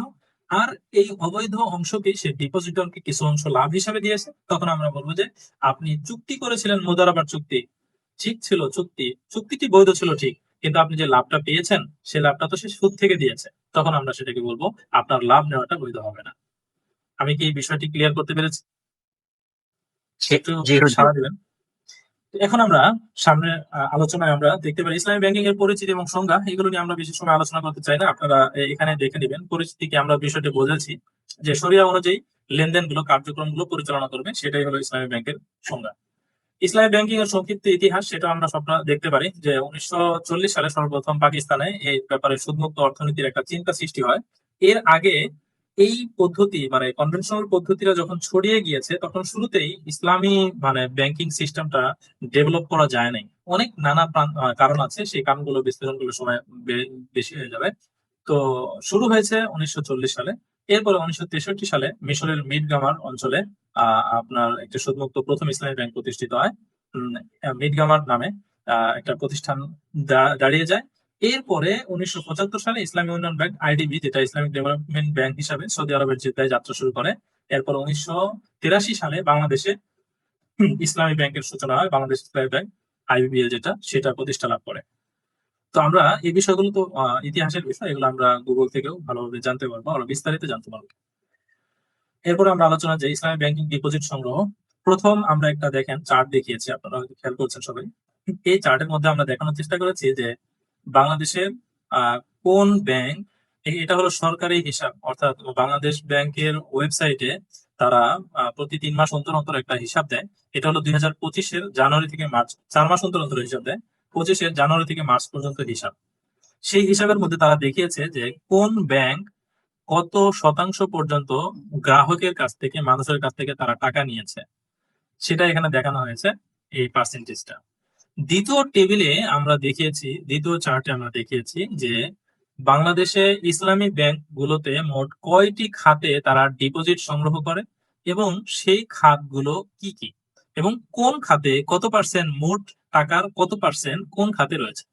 এখানে আমরা দেখতে পাচ্ছি মুদারাবার সবগুলোই আমরা দেখবেন মুদারাবা। একটা হলো মুদারাবা টার্ম ডিপোজিট, মুদারাবা হাজ, Mudaraba special saving, Mudaraba saving bond, একটা হলো আল ওদিয়া কারেন্ট অ্যাকাউন্ট। এই কারেন্ট অ্যাকাউন্টকে আমরা বলি এটা হলো খরচ হিসাবে টাকা নেওয়া হয়েছে, গ্রাহক টাকা দিয়েছে ব্যাংকের কাছে, আর ব্যাংক এখানে কোনো সুদ দিবে না, অতিরিক্ত কোনো মুনাফা দিবে না। বাকি যেগুলো আছে Mudaraba saving deposit, Mudaraba special notice deposit, এই সবগুলোতে ব্যাংক গ্রাহকের কাছ থেকে টাকা নিয়েছে মুদারাবার বেসিসে, এবং মুদারাবার ভিত্তিতেই যে পার্সেন্ট বা রেশিও নির্ধারণ করা হয়েছে লাভের, 65-35 হয়, 65-35 হয় বা 70-30 হয়। তো ওই অনুযায়ী পার্সেন্টেজ হারেই ব্যাংক মূলত মুনাফা আর্ন করার পরে সেই মুনাফাটাকে ডিস্ট্রিবিউট করবে ডিপোজিটরদের মধ্যে। এখানে আমরা এই চার্ট থেকে এটা দেখানোর চেষ্টা করেছি যে ইসলামী ব্যাংকের ডিপোজিট সংগ্রহ কয় ভাবে করে। অর্থাৎ আপনি যখন অ্যাকাউন্ট খুলতে যাবেন, কয়টা অ্যাকাউন্টে আপনি কতগুলো অ্যাকাউন্টের ধরন আপনি পাবেন। তো একটা হলো কারেন্ট অ্যাকাউন্ট, এছাড়া বাকি সবগুলো মুদারাবা বা সেভিংস অ্যাকাউন্ট। এখানে আদার্স ডিপোজিট বলে একটা কথা আছে, সেখানে আমরা নিচে আমরা এখানে এটাকে আলোচনা করেছি যে আদার্স ডিপোজিটের মধ্যে কি কি থাকে। আমরা এই বিষয়ে বিস্তারিত আলোচনা করার মনে প্রয়োজন নাই, পরের আলোচনাগুলোতে আমরা চাই। এরপরে হলো ইসলামী ব্যাংক এই টাকাগুলো নিয়ে তো সে নিজে নিজে টাকাগুলো রেখে দিবে না, সে এটাকে ডিপোজিট করে, অর্থাৎ ফাইন্যান্স করে। টাকাগুলোকে সে কয়টা খাতে ফাইন্যান্স করতে পারে, সেখানে আমরা দুইটা চার্ট দেখিয়েছি। একটা চার্ট দেখিয়েছি এরকম যে বাংলাদেশের যতগুলো ইসলামী ব্যাংক আছে তারা কোন মোট যত ইনভেস্টমেন্ট তারা বাজারে ছেড়েছে, যত ইনভেস্ট তারা করেছে, সেই ইনভেস্টের কোন ব্যাংক কত পার্সেন্ট বহন করে, এটা হলো প্রথম চার্টে আমরা দেখিয়েছি, এটা আপনারা দেখে নেবেন। আর দ্বিতীয় চার্টে আমরা দেখানোর চেষ্টা করেছি যে একটা ব্যাংক যখন আপনি টাকাগুলো জমা রাখবেন, জনগণের কাছ থেকে তারা টাকাগুলো নিয়ে এগুলোকে তারা কয়টা খাতে বিনিয়োগ করতে পারে, ইনভেস্টমেন্ট খাতগুলো কয়টা। ইসলামী ব্যাংকগুলোর জন্য ইনভেস্টমেন্ট খাত হলো এখানে আমরা দেখিয়েছি 1, 2, 3, 4, 5, 6, 7, 8, 9, আর আরেকটি আছে হলো আদার্স। এই 9টি খাতে তারা বিনিয়োগ করে। আমরা আমাদের পরবর্তী ক্লাসগুলো এগুলোর উপরেই হবে। যেমন কি কি আছে এখানে, বাই মুরাবাহা আছে, মুশারাকা আছে, মুদারাবা আছে, বাই সালাম আছে, খরচ আছে উইথ সিকিউরিটি, ইজারা আছে, ইজারা বিল বাই আছে, এইচপিএসএম যেটা হাউস ফাইন্যান্সিং এর ক্ষেত্রে ব্যবহার করা হয়, বাই ইস্তিসনা আছে, বাই মুয়াজ্জা আছে। এই খাতগুলোতে তারা বিনিয়োগ করে, এই টার্মগুলোতে তারা বিনিয়োগ করে মানুষের কাছে। এই টার্মগুলো যদি বৈধ হয়, বৈধভাবে যদি তারা ট্রানজেকশন গুলো করে, বৈধভাবে যদি তারা লেনদেনটা করে ঠিকঠাক মতো, তাহলে ব্যাংকের আয় এটা হালাল হবে। তখন ব্যাংক যদি আমাদেরকে সেখান থেকে অতিরিক্ত মুনাফা দেয়, তখন সেটাও আমাদের জন্য বৈধ হবে। কিন্তু যদি এই ফাইন্যান্সিং সিস্টেমটা যদি বৈধ না হয়, তাহলে আমরা যে লাভটা আর্ন করব সেটাও বৈধ হবে না। এটা হলো ইসলামিক ব্যাংকের ক্ষেত্রে, মানে ইসলামিক ব্যাংকে টাকা রেখে সেখান থেকে মুনাফা নেওয়ার ক্ষেত্রে বিধানের মূল রহস্য। আমরা মনে হয় এতটুকু পর্যন্ত বুঝতে পেরেছি। কিছু ব্যাংক যখন ইসলামিক ব্রাঞ্চ খুলে, যে আসলে কনভেনশনাল ব্যাংকিং কিন্তু ইসলামিক ব্রাঞ্চ খুলে, সেখানে কিভাবে ট্রানজাকশন গুলো হয়, সেটা কি জি জি, ইসলামিক ইসলামিক হয় নাকি কোনো ঝামেলা আছে? হ্যাঁ, এটা আসলে অপারেশনাল সিস্টেমটার মানে ঝামেলা আছে না নাই এটা বলা অনেক জটিল বিষয়। আর যারা জেনারেল ব্যাংকিং করে কিন্তু একটা উইন্ডো খুলে রাখছেন ইসলামিক ব্যাংকিং, তারা তো চেষ্টা করেন যে ইসলামিক উইন্ডো খোলা যে টাকাটা আসে হুবহু ওই টাকাটাকে সম্পূর্ণরূপেই অন্যান্য অ্যাকাউন্টস থেকে আলাদা করে ফেলতে তারা চেষ্টা করেন। বাকি সেই চেষ্টা কতটুকু বাস্তবায়ন করেন সেটা আসলে একটু আমরা বলতে পারছি না। এটা শুধুমাত্র মানে শুধু কনভেনশনাল ব্যাংকের ক্ষেত্রে বলবো এমন না। ইসলামী ব্যাংকিং ধরেন, আপনি ইসলামী ব্যাংকিং এর ক্ষেত্রে যেই কোডটা আমরা দেখলাম যে টাকাটা ঢুকলো বা আমাদের পক্ষ থেকে টাকাটা প্রবেশ করলো ইসলামী ব্যাংকে একটা ইসলামিক ওয়েতে, সেটা হলো একটা চুক্তির মাধ্যমে। সেই চুক্তিটা হলো মুদারাবা চুক্তি, বাস, ওকে ফাইন। মুদারাবা চুক্তির মাধ্যমে আমরা দিয়ে দিলাম টাকাটা। এখন ব্যাংক এই টাকাটা আমরা যে এই চার্টের মধ্যে দেখাইলাম 9টা মানে পদ্ধতিতে তারা বিনিয়োগ করবে, এই পদ্ধতিগুলো যদি সম্পূর্ণরূপে হালাল না হয়, তাহলে কি আমি বলতে পারি যে ইসলামী ব্যাংক থেকে টাকা নেওয়া, ইসলামী ব্যাংকে টাকা রেখে সেখান থেকে মুনাফা নেওয়াটা বৈধ হবে? এটা অবশ্যই আমি বলতে পারি না নিশ্চিতভাবে। এটাই একটু জটিল জায়গা। তো বাংলাদেশের চেষ্টা করা হচ্ছে যেন ইসলামী ব্যাংকগুলো যে বিনিয়োগগুলো করে, যে 9টা পদ্ধতিতে তারা বিনিয়োগ করে, সেই পদ্ধতিগুলো যেন 100% শরিয়াসম্মত হয়। সেগুলো যদি শরিয়াসম্মত হয়, তাহলে ব্যাংকের প্রাপ্ত মুনাফাটাও আমরা 100% শরিয়াসম্মত হিসেবে গ্রহণ করতে পারি। তো এই টার্মগুলো নিয়ে আমরা সামনের আলোচনাগুলোতে মানে বা সামনের দশগুলোতে আলোচনা হবে। যে যেমন মুরাবাহার এখানে একটা টার্ম আছে। তো মুরাবাহার টার্ম পার্সেন্টেজ দেখতে পাচ্ছি 49.71%। তার মানে প্রায় 50% বিনিয়োগ মুনাফার ভিত্তিতে তারা করে। তো এই মুনাফাটাই যদি সঠিক হয়ে যায় তাহলে আমরা বলতে পারি ইসলামী ব্যাংকগুলোর 50% আয় হালাল, ইনকাম বা তারা যে লাভ জেনারেট করছে সেটা বৈধ, এটা আমরা বলতে পারবো। বিষয়টি এমন। তো ইসলামী ব্যাংকিং, ফ্র্যাকশনাল রিজার্ভ ব্যাংকিং, এটা কি ইসলামী ব্যাংক করে? জি জি, সব ব্যাংকই করে এটা। ওই তো, তার আপনি যেমন টাকা রাখলেন 1,000 টাকা, ব্যাংক কি করবে এই 9টা খাতে ওই 1,000 টাকাকে ওই এই 9টা খাতে তারা বিনিয়োগ করবে, 9 খাতে বিনিয়োগ করবে, করে করে ওইরকম ভাবে টাকা তারা ক্রিয়েশন করতে পারবে। সবগুলো ব্যাংকই এরকম ভাবে তারা মানি ক্রিয়েশনে যুক্ত। তাহলে মানি ক্রিয়েশনটা কি বৈধ? এভাবে মানি ক্রিয়েশন করা? এটা বৈধ কিনা এটা অর্থনৈতিক ফাঁকি, এবং বাস্তবিক অর্থে এটা অর্থনৈতিক ফাঁকি, এবং এটাকে মানে এটা বৈধ কিনা এটা মানে একটা জটিল প্রশ্ন। কারণ ব্যাংকিং এ মানে টাকার যে রূপটা রয়েছে সেই রূপ থেকে মানে ফ্র্যাকশনাল রিজার্ভ ব্যাংকিং কে আপনি সরাসরি যদি ইসলামিক দৃষ্টিকোণ থেকে বলেন তাহলে সাধারণ মানুষের জন্য এটা ধোঁকা বলতে পারে। তাহলে তো এটা ইসলামিক পদ্ধতি হচ্ছে। ওইটার হচ্ছে কোনো ইসলামিক পদ্ধতি নেই। হ্যাঁ, এটা ঠিক আছে যে ব্যাংকের জন্য একটা রেগুলেশন আছে, একটা নিয়ম আছে যে ব্যাংক কত টাকা পর্যন্ত মানি ক্রিয়েশন করতে পারবে, সেটা আপনার কম এবং বেশি নির্ধারণ করে দেওয়া যায়, যেটা দ্বারা অর্থনৈতিক ক্ষতি হয় না। এই কারণে মানে যদি বাংলাদেশ যদি সেই যত পার্সেন্ট মানি ক্রিয়েশন হচ্ছে সেটাকে যদি রেখে সাধারণত 5.56 এরকম পার্সেন্টেজ হারে বাংলাদেশ একটা মানে গাণিতিক হিসাব তারা করে দেয় যে মানি ক্রিয়েশন করা যায়। তো ওইটাকেই আবার বাংলাদেশ ব্যাংক আপনারা দেখবেন প্রতি বছর তারা কিন্তু বছর শেষে একটা অ্যানাউন্স করে দেয় যে এত পার্সেন্ট আমাদের টাকা ইয়া হয়েছে, যা এই কি যেন বলে এটাকে, মুদ্রাস্ফীতি হয়েছে। তো প্রতি বছর একটা কিন্তু হিসাব করে দেওয়া হয় যে 5% বা 6% বা 7% হারে মুদ্রাস্ফীতি হচ্ছে। তো যখন আমাদেরকে বলেই দেওয়া হচ্ছে আমি যদি ব্যাংকে টাকা রাখি তাহলে আমার টাকাটা মুদ্রাস্ফীতি হয়ে 5% কমে যাবে, তারপরেও যদি আমি টাকা রাখি তাহলে এই দায়ভারটা তো আমাকে নিতে হবে ব্যাংক নেওয়ার আগে। এই হলো বিষয়। সেটার কনসিকুয়েন্স তো আমরা যারা ব্যাংকে টাকা রাখি না তাদের উপরে এসে পড়ছে, সমাজের উপর পড়ছে। হ্যাঁ, এটা অবশ্যই এটা একটা Just প্রশ্নের জায়গা, বড় একটা প্রশ্ন। জি, এটা পুরো অর্থনৈতিক সিস্টেমের উপরে প্রশ্নটা, এটা শুধুমাত্র একটা নির্ধারিত ব্যাংকের উপরে না, পুরো মানে ইসলামিক মানে পুরো মানে ব্যাংকিং সিস্টেমটার উপরে এটা একটা প্রশ্ন। জি, আমরা পরের আলোচনা যেতে পারি, আমরা শেষ আলোচনা ইনশাল্লাহ। এখানে আমরা ইসলামিক ব্যাংকিং কার্ড এবং মুনাফা নিয়ে আলোচনা করব যে ইসলামিক ব্যাংকিং কার্ড গুলো কি একই সেম, মানে আপনার জেনারেল কনভেনশনাল ব্যাংকিং কার্ডের মতোই, এটিএম, ডেবিট কার্ড। এটি ব্যবহার করা বৈধ হবে। কেন ব্যবহার করা বৈধ হবে? কারণ আমি তো এখান থেকে মূলত অতিরিক্ত কোনো টাকা নিচ্ছি না, আমার ব্যাংকে যে টাকা আছে সেই টাকাটাই আমি নিচ্ছি, কোনো ঋণ নিচ্ছি না। এই জন্য এটিএম এবং ডেবিট কার্ড এটা ব্যবহার করা বৈধ হবে ইসলামিক ব্যাংকে। ক্রেডিট কার্ড ব্যবহার করা বৈধ হবে কিনা? হ্যাঁ, ক্রেডিট কার্ড ব্যবহার করা বৈধ হবে তখন যখন এই ক্রেডিট কার্ডের ক্রেডিট আমাকে ব্যাংক যখন ক্রেডিট দিচ্ছে, ব্যাংক যখন আমাকে ঋণ দিচ্ছে, ঋণ দেওয়ার পরে ব্যাংক আমাকে 100 টাকা ঋণ দিল, এখন ব্যাংক আমার কাছ থেকে কত টাকা নিচ্ছে সেটা দেখতে হবে।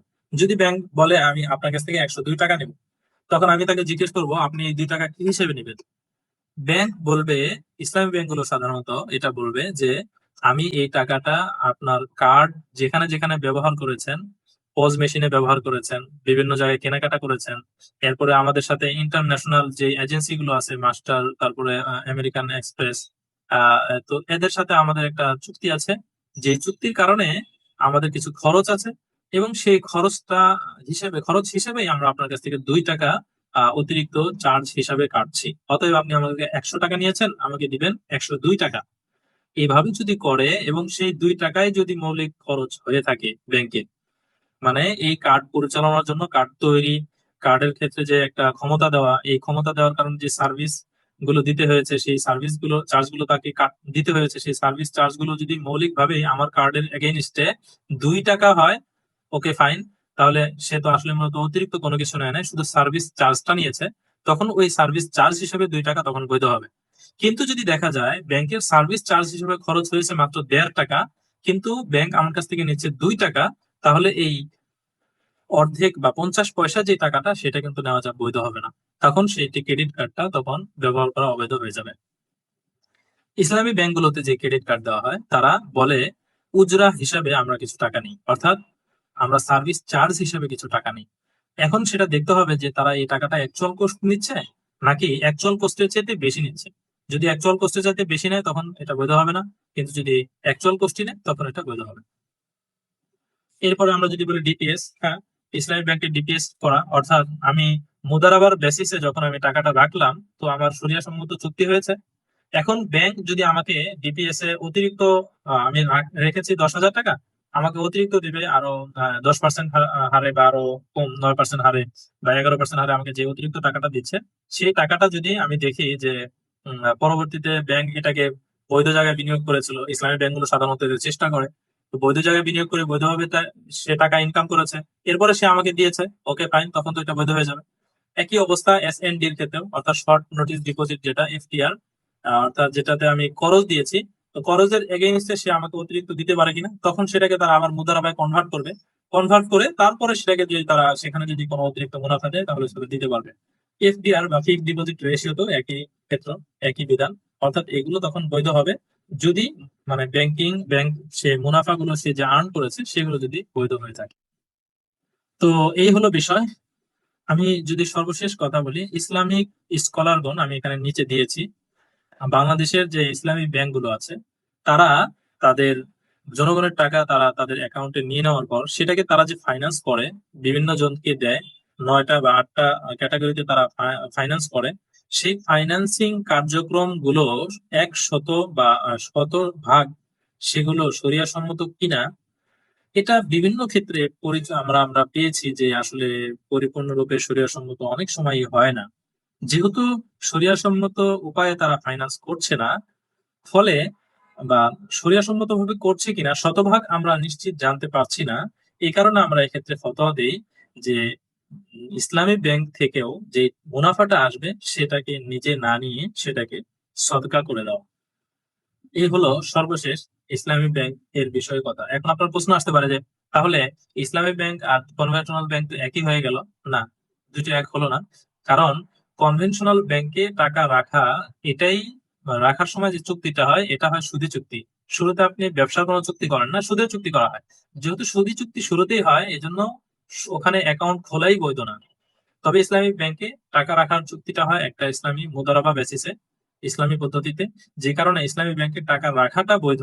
এরপরে যেই আয়টা আসে, মুনাফাটা আসে, সেটা বৈধ কিনা সে ব্যাপারে সুনিশ্চিত নয়, যে কারণে আমরা বলি যে এটাকে সদকা করে দেওয়া উচিত।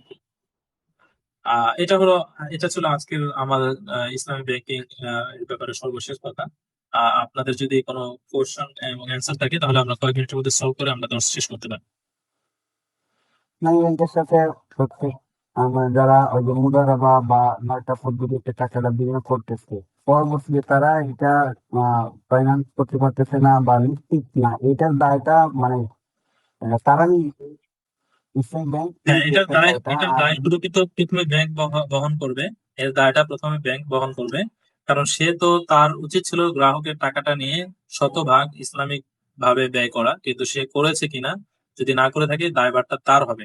কিন্তু মানে যিনি গ্রাহক বা ডিপোজিটর, তিনি বিষয়টা আহ, নিশ্চিত জানছেন কিনা, যেহেতু আমরা যারা আমরা যারা ইসলামিক ইসলাম নিয়ে যারা চর্চা করি, যারা ইসলামিক স্কলার যারা আছে, তাদের কাছে অবশ্যই তাকে পরামর্শ করতে হবে যে আহ বলতে হবে যে মুফতি সাহেব, ইসলামী ব্যাংকগুলো যেভাবে আর্ন করছে এটা কি বৈধ হচ্ছে কিনা। যদি জানেন যে হ্যাঁ বৈধ হচ্ছে, ফতোয়া দেন উনি, তাহলে উনি নিতে পারবে, সাধারণ মানুষ। আর যদি উনি ফতোয়া দেন যে আপনি না নেওয়া উচিত, তখন তার না নেওয়াই উচিত। কেন? কারণ আমি তো জানি না যে ব্যাংক কি করছে, কিন্তু যিনি মুফতি সাহেব তিনি তো জেনে বুঝেই বলছেন, বা তিনি তো অবশ্যই জানেন যে এই কার্যক্রমগুলো হয়, এই আর কি বিষয়। এই মুদারাবা সিস্টেম বা এই যে সিস্টেম গুলো আসলো, এগুলো কি ইসলামের প্রথম যুগে ছিল?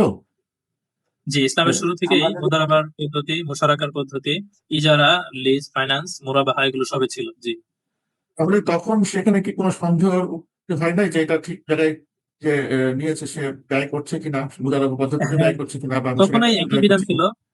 কিছু ব্যক্তি এমন, হ্যাঁ, যদি কোনো ব্যক্তির ব্যাপারে জানা যেত যে ওই ব্যক্তিকে মুদারাবায় টাকা দিলে সে টাকাটা বৈধ খাতে ব্যয় করে, তো মানুষ সাধারণত আস্থার কারণে তাকেই দিত, তার কাছে থেকে আর্ন করলে সেটাকে বৈধ বলা হতো।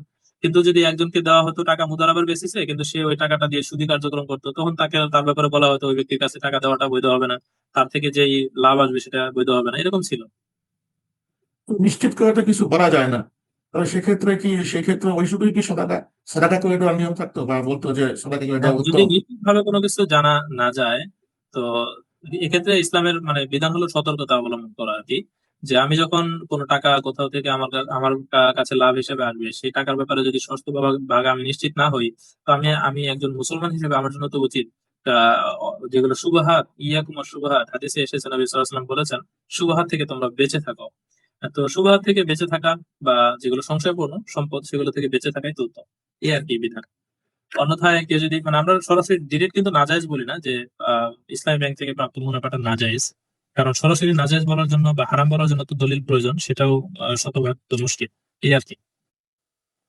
ইসলামী ব্যাংকের পর তাদের যদি আমরা দায় দিই তাহলে কিন্তু একটা একটা ডকুমেন্ট দলিল তৈরি হয় যে গ্রাহকের জন্য একটা বোঝা হবে, কারণ ওনারা তো দায় নিচ্ছে, চুক্তি আসছে। তো এটা আমি মনে করি যে এটা পার্সন ওয়াইজ বিষয়টা ডিল হবে। যারা তাকওয়ার ক্ষেত্রে তারা তাকওয়া অবলম্বন করবে তারা অবশ্যই এই ব্যাংকিং এর আশেপাশেই যাবে না। তারা তো তাদের মতো করে জীবনটাকে ডিল করার চেষ্টা করবে। যখন একান্ত জরুরত পড়বে, ব্যাংক ছাড়া তার কোনো গতি নাই, তখন গিয়ে শুধু ব্যাংকিং ব্যবস্থার সাথে সহায়তা নিয়ে এরপরে সে সেখান থেকে ফিরে আসবে। সাধারণত যারা তাকওয়ার অধিকারী তাদের মানে আচরণটা এমনই হবে আর কি। এটা তাকওয়ার সাথে সম্পৃক্ত, এই জন্য আমরা এই বিষয়টাকে আমি মনে হয় বিষয়টা খুলে বলেছি। বাকিটুকু আমাদের প্রত্যেকের ব্যক্তি বিশেষের উপর থাকবে আর কি। একটা সহজ প্রশ্ন চলতে আপনি তো বললেন, তো এই ধরনের সংশয় তো সবসময় সব যুগেই থাকে, ছিল এবং থাকে, থাকতেও পারে। তো সেক্ষেত্রে ইসলামিক ফাইন্যান্স আসলে কতটুকু মানে বাস্তবসম্মত, মানে ইসলাম এমন একটা ফাইন্যান্সিং সিস্টেম আমাদের জন্য মানে দিচ্ছে যেটা সংশয়পূর্ণ সবসময়ের জন্য থাকবে এবং এখান থেকে প্রফিট নেওয়া, কেউ বলবেন নেওয়া যাবে, কেউ বলবে যাবে না, কেউ বলবে যে না নয় উত্তম। মানে এই সংশয়পূর্ণ ব্যবস্থা কেন? এটা তো আসলে কেমন লাগছে আমার কাছে। এটা আমি আর না না ইয়ে না করতেছিলাম। সরকার কোনো ব্যবস্থা না। আসলে আমি যদি বলি আপনাকে, সেটা হলো রেগুলেশনের সম্পর্ক। ব্যাংকিং সিস্টেমের ক্ষেত্রে এর বাইরে যদি কথা বলি তাহলে তো কোনো সংশয়ই নেই। তো ব্যাংকিং সিস্টেমের বাইরে যদি বলেন, মুরাবাহার সিস্টেম, যতগুলো মোড অফ ফাইন্যান্স ব্যবহার করা হয় সবগুলোই কিন্তু ইন্ডিভিজুয়াল ব্যবহার করার মানে ব্যক্তি বিশেষে বা একটা মানে ক্ষুদ্র পরিসরে ব্যবহারের পদ্ধতি ইসলামে ছিল শুরু থেকেই, এখনো আছে, এবং সেগুলো নিশ্চিত করা যায়, কোনো অসুবিধা হয় না। তো ধরেন আপনি এবং আপনার সাথে একজন ব্যক্তি আছেন যাকে আপনি বিশ্বাস করেন, ট্রাস্ট করেন, এবং আসলেই সে তাকওয়াবান, পরহেজগার। তাকে আপনি যদি মুজারাবার বেসিসে কোনো টাকা দেন, সে এটাকে অবশ্যই ভালো জায়গায় ব্যবহার করবে এবং সেখান থেকে সে আর্ন করবে। তো ওখানে এটা বৈধ, কিন্তু এতে কোনো সমস্যা নেই, ইসলাম অস্পষ্টতা রাখে নাই। দ্বিতীয় কথায় আসি যে এখন ব্রডলি যদি চিন্তা করি যে ব্যাংকিং সিস্টেমের মধ্যে ইসলামিক ফাইন্যান্স মানে যখন আমরা ইনক্লুড করেছি তখন এটা অনিশ্চয়তা এসেছে কিনা।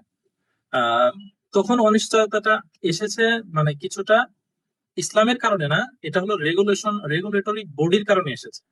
দেখুন, বাংলাদেশে যদি ইসলামিক রেগুলেটরি যদি 100% সঠিক হয়, তদারকি হয়, ইসলামিক যে সিস্টেম গুলো আছে, যেই মানে মোড অফ ফাইন্যান্স গুলো আছে এবং সেখানে যে নিয়ম নীতি গুলো দেওয়া আছে, সেগুলো 100% কাগজে কলমে কোনো ভুল নেই, সব ঠিক। কথা হলো যখন কার্যক্রম বা লেনদেনটা করা হচ্ছে, ঠিক ওই টাইমে তিনি লেনদেন করার সময় ওই লিখিত নিয়মটাকে ফলো করছেন কি করছেন না, এইটাকে দেখার দায়িত্ব রেগুলেটরি বডির। তো বাংলাদেশের রেগুলেটরি যদি সঠিক হয়ে যায় এবং তারা যদি ন্যায় নীতির প্র্যাকটিস মানুষকে করাতে পারে, তাহলে এটা শতভাগ মানে হালাল হয়ে যাওয়া সম্ভব। তার মানে হলো শতভাগ হালাল না হওয়ার দোষটা আসলে ইসলামের উপরে নয়, বরং সিস্টেমের উপরে, মানে রেগুলেটরি সিস্টেমের উপরে, তদারকি সিস্টেমের উপরে। আমি কি ক্লিয়ার করতে পেরেছি? কি শরিয়া বোর্ডের কথা বলছেন? শুধু শরিয়া বোর্ড না, এখানে নিয়ম নীতিরও অনেক বিষয় আছে। শুধু একা শরিয়া বোর্ড না, বরং প্রত্যেকটা পার্সন যারা ডিলিং করবে, কার্যক্রম করবে, তাদের সবাইকে মানে বিষয়টা জানতে হবে যে আমি কি ডিলিং করলে আমার জন্য হালাল হবে, কোন ডিলিং করলে হারাম হবে। এই বিষয়গুলো যখন জানা হবে, এটা একটা, যারা শরিয়া বোর্ড তারা তদারকি করবে। আবার বাংলাদেশের যে নিয়ম বা রেগুলেটরি যে বাংলাদেশ ব্যাংক তার যে রুলটা আছে, সেই রুলটাও যদি 100% প্রয়োগ করা হয়, তাহলে আশা করা যায় সেখান থেকে শতভাগ আমরা নিশ্চয়তার সাথে হালাল প্রফিট নিতে পারবো। এটার জন্যই আসলে মূলত ওলামায়ে কেরাম চেষ্টা করছেন। আইএফএ কনসালটেন্সি বলেন, তারপরে এই যে আপনাদের এই অ্যাডভাইজরি প্রতিষ্ঠান যেটা, এটা সহ আমরা সকলেই এই চেষ্টাই করছি যেন টপ টু বটম সবাই যেন ইসলামী মানে এই ট্রানজাকশন গুলো সম্পর্কে সচেতন হন, কোথায় বৈধ কোথায় অবৈধতা লুকিয়ে আছে সেই সম্পর্কে যেন জানেন। এবং এটা যদি জানেন এবং আইনগত ভাবেও যদি মানে উপর থেকেও যদি এটাকে করাভাবে রেগুলেটরি করা হয়, তাহলে ইসলামী ব্যাংক প্রকৃত অর্থেই ইসলামী ব্যাংকিং করা শুরু করতে পারবে এবং সেখান থেকে লাভগুলো নেওয়া আমাদের জন্য বৈধ হবে। মনে হয় ক্লিয়ার করতে পেরেছি। আমরা অনেক সময় নিয়েছি, আধা ঘন্টার সময় আমরা বেশি নিয়েছি। আমাদের 1 ঘন্টা 15 মিনিট আমরা এখানে আলোচনা করেছি। সবাইকে আহ আহ কষ্ট দেওয়ার জন্য সবার কাছে বিনীত ভাবে আমি ক্ষমা প্রার্থনা করছি। আর আপনাদের যে প্রশ্নগুলো থাকবে অতিরিক্ত, আশা করি সেগুলোকে আপনারা আপনাদের এই গ্রুপে আপনারা দিলে ইনশাআল্লাহ আমরা পরবর্তীতে সলভ করার চেষ্টা করব।